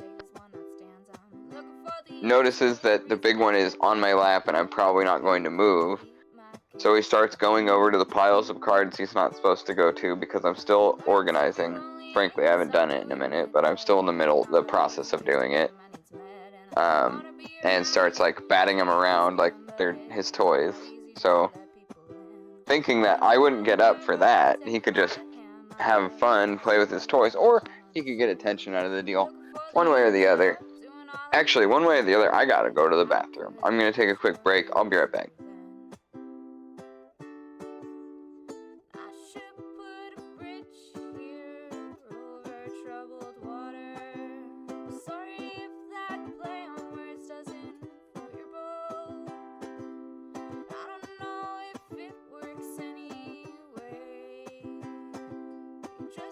Some things I dare not name.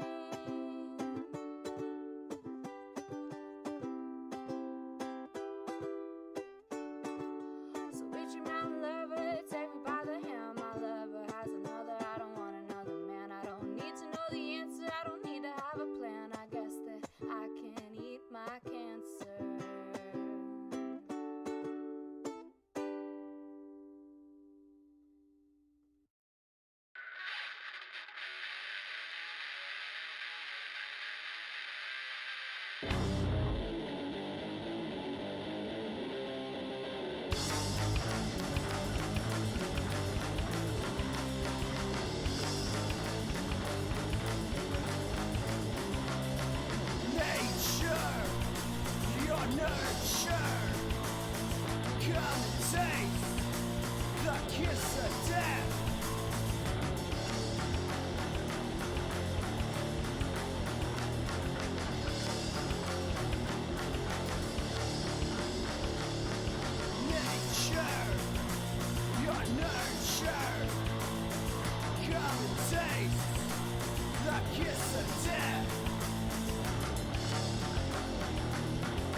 Alright, y'all.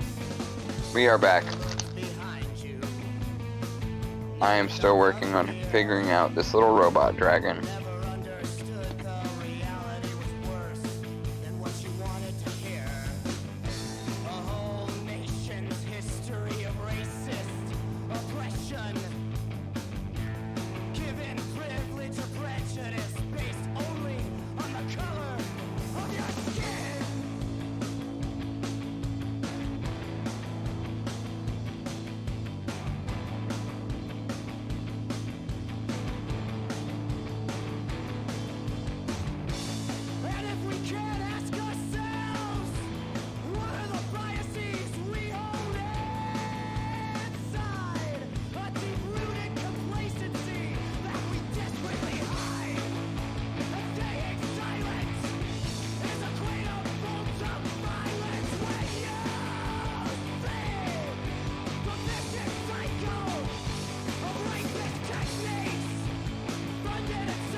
Oh, I'm on the reference. Ring the bell.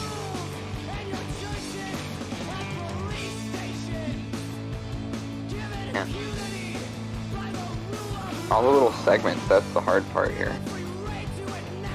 Why isn't it letting me draw?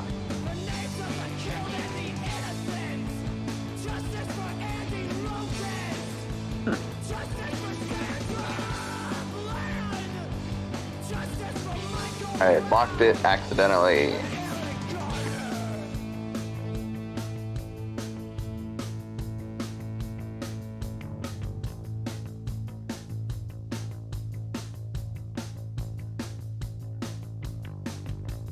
Every time you see me, you mess with me. And I have to say that I'm tired of it. It's up to dead. I'm minding my business, officer. I'm minding my own business. Just leave me alone. Leave me alone. Please don't touch me. Let me go. I can't. That's better.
so tiny that it's not even gonna look right.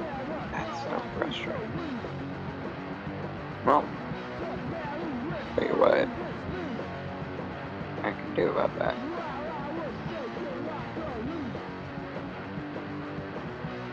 Erase every other line.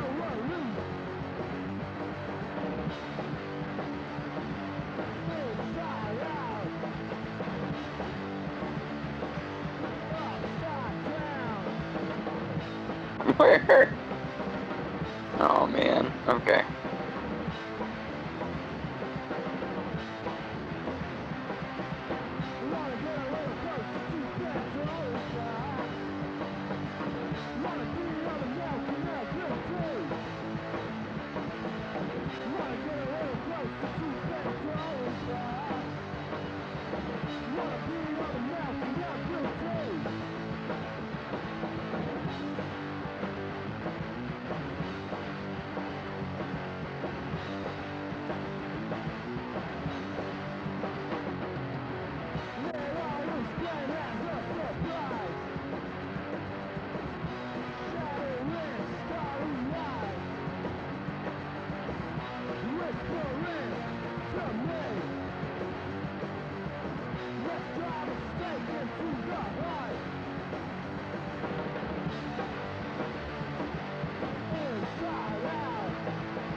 Oh, okay.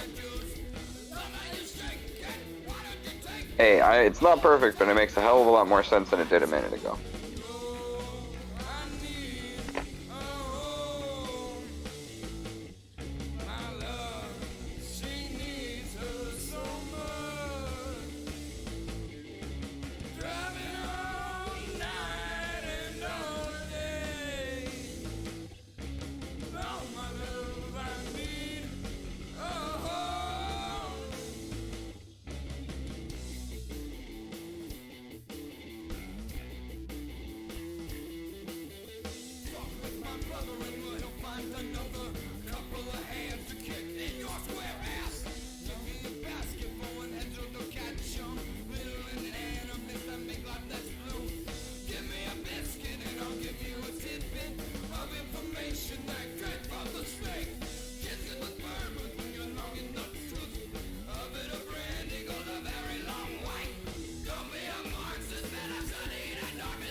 Love you shake it, let's try to break it on for good.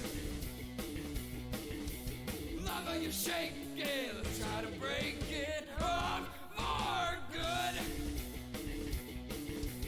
Love how you shake it, let's try to break it up for good.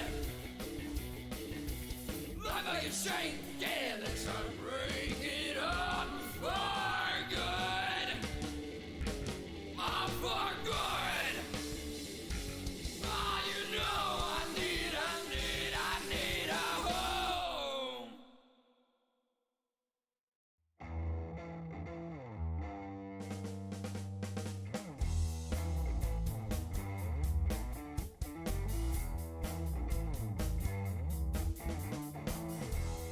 Just the right size, and you're just the right kind. Need to fit inside you, need to parasite you. I want your blood, I want an internal hug. I want your eyes, you need my mind. I wanna be your body snatcher.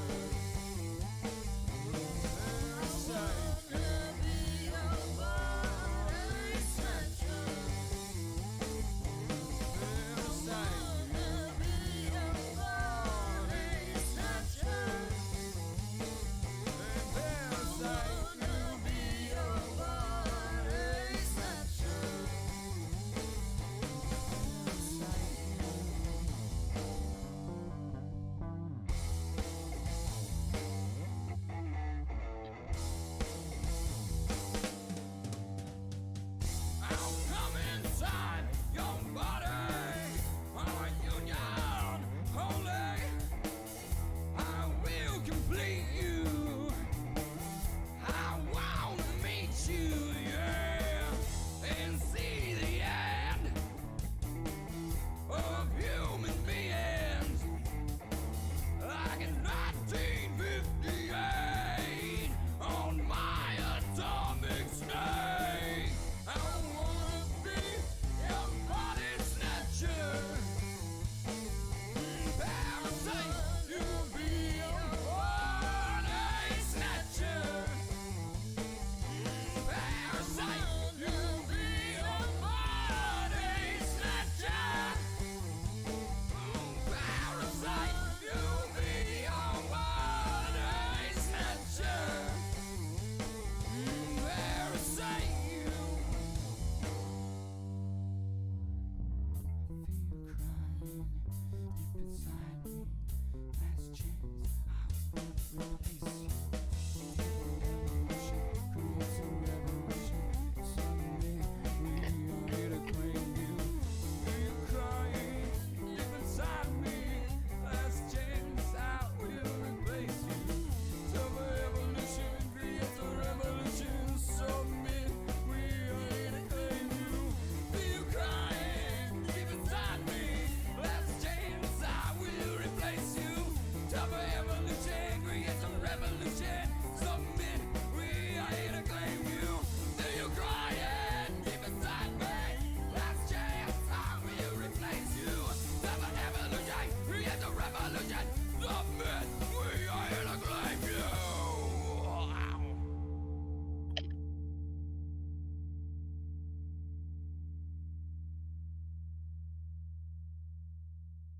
Thank you, Sam.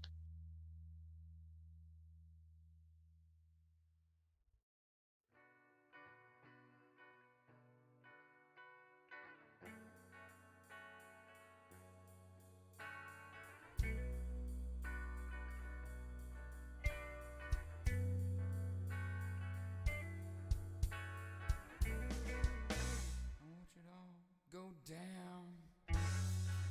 I watch time fly you by, yeah.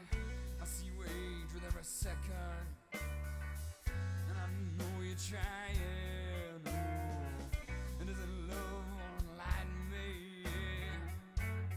Spending your money on a lie. Please look in the mirror, girl. And please see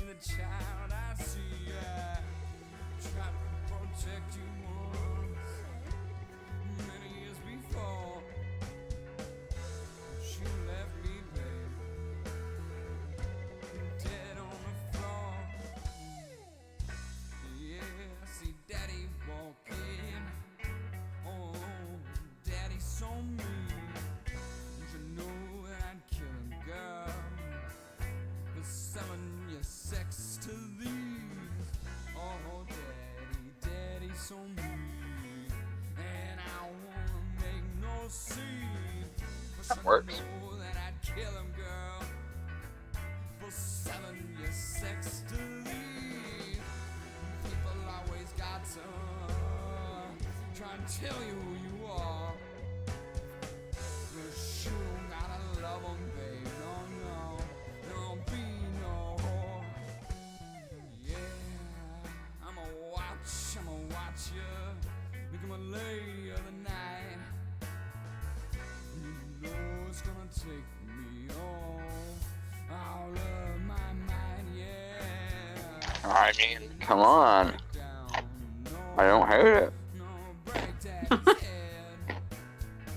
'Cause I know that pimp hustler, yeah. That cat will shoot me dead. And I would be better off just staying home in bed. Then with these broken hands, no holding my head.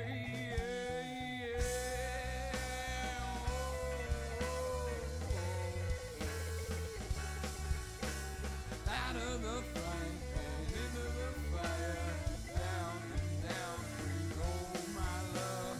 Out of the frying pan, into the fire, down and down we go, my love.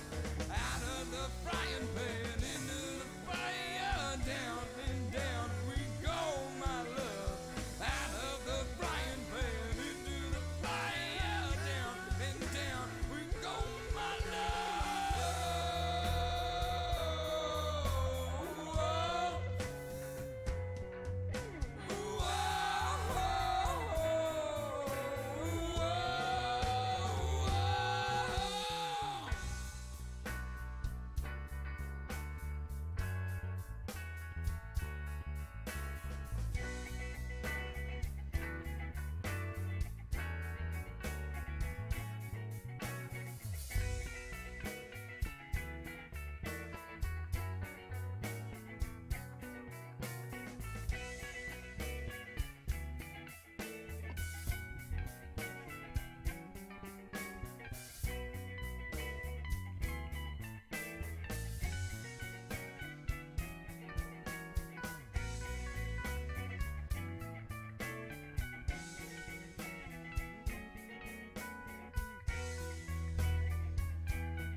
That's pretty good.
We are giving budget Pokemon kind of vibes in this one, but I'm pretty okay with it.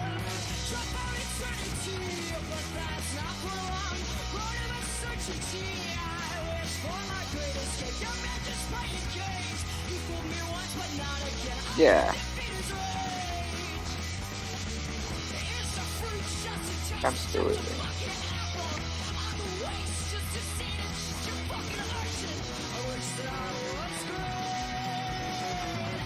An excellent point.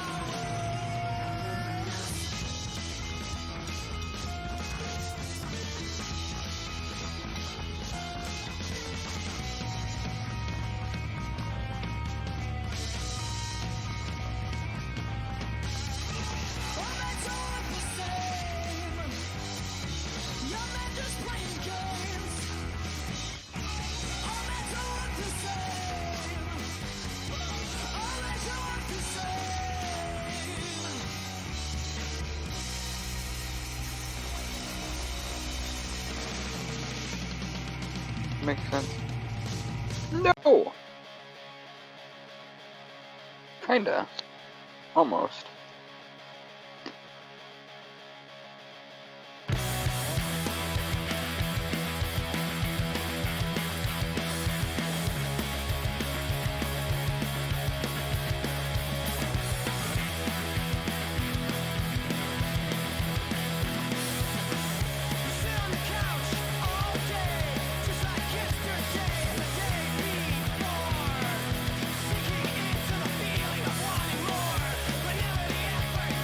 Damn right.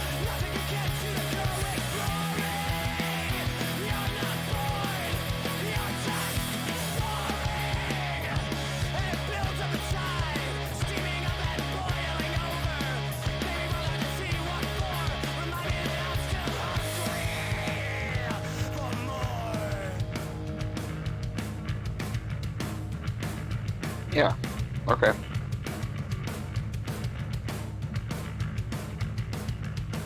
Keep turning off my line tool instead of going to the eraser. Amazing.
Make any sense?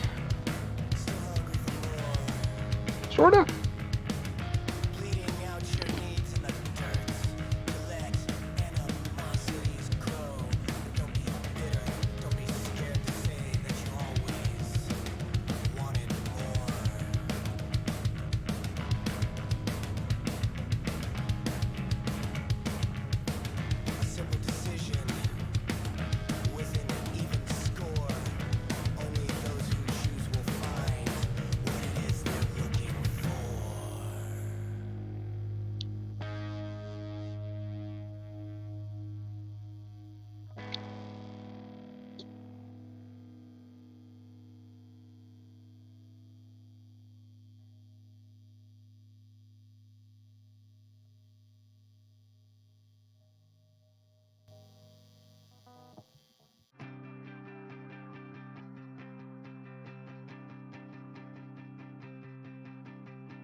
Okay, that got away from me a little bit, I guess.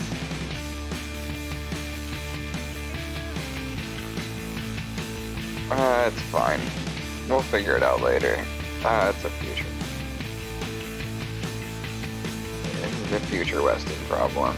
And by future Weston, I mean I always imagine Little Rock with a pterodactyl tail anyway, so I was like, maybe I just won't do the tail at all. Need them.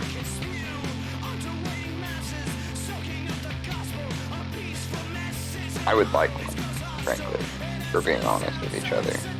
I've always wanted a tail, ever since Goku. I'm sorry if you don't feel that way. That's the thing, is you would be less clumsy if you had a tail.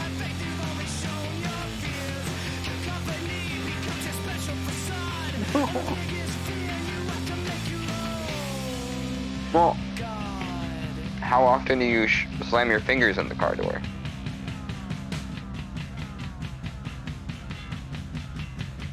But there's no nerve endings in your clothing.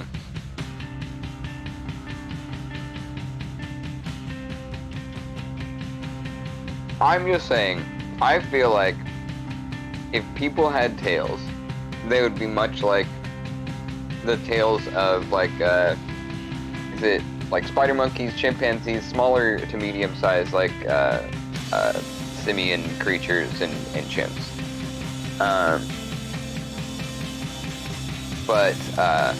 So like we would have like a lot of nerve endings. We wouldn't want to get them hurt. We would keep them for, in some cases, for increased dexterity, increased balance. It's like you would be like preternaturally aware of your tail. So like it would be part of like the movement of getting out of the car to like almost like more than likely closing the car door with the tail with the full security of it not getting caught. Like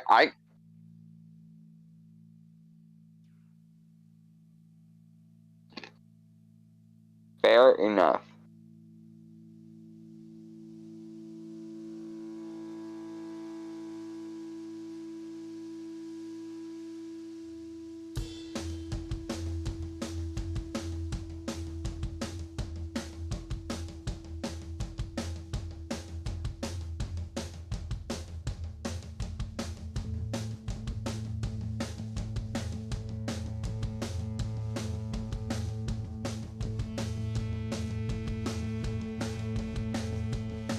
Ah, fuck.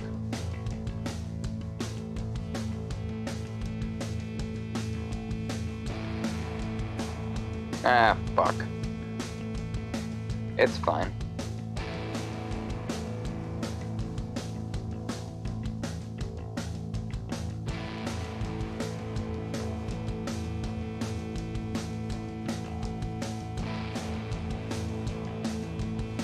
Yeah, that's my thoughts. Future Weston can deal with it, essentially.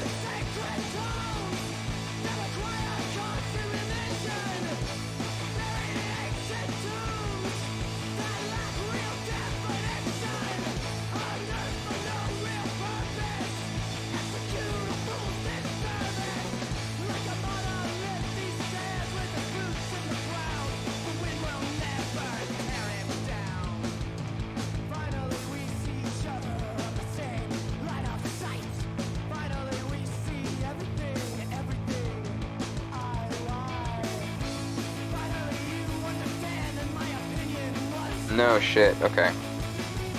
Well, I hate it. But, like I keep saying, this is an outline for the painting. It's just for reference. It'll probably be gotten rid of eventually. I just needed to have this so that I could adjust my reference to make it make sense for the actual final. Frustrating, though it might be, that is what I'm doing. But I wanted to say thank you, because I'm almost out of time here. Thank you for coming. Thank you for hanging out. Thank you for your patience with me while I slowly and quietly figured this piece out. Let me switch over to camera, say hello and goodbye.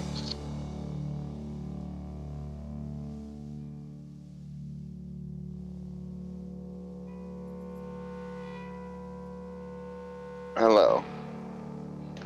Again, go check out our latest episode of Iron Hearts, available on our YouTube. Go and check out my socials at Lava Submersible on Instagram and on TikTok. And yeah, you can check the VODs from past week's drawings at that YouTube channel as well. Other than that, I don't have much else for you today. That was a lot of futzing with this drawing on my phone. And yeah, ultimately for a lot of work that we're not even going to show, which is exactly why we do these, because you get to see the process. Stuff that is absolutely behind the scenes, most people don't want people to know that they do while they work on their pieces. Art is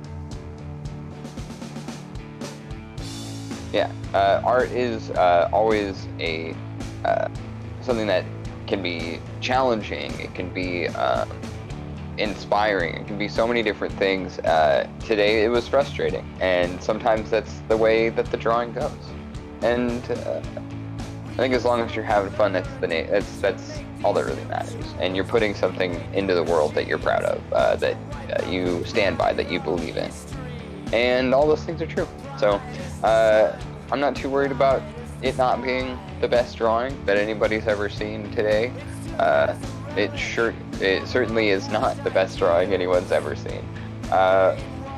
It's part of the process of making something in the future. It's painstaking, but it does give anybody watching the perspective on how much we go through to put out a final product, which oftentimes you never know. So thanks for sticking around. Take care of yourselves, take care of each other, and good journeys.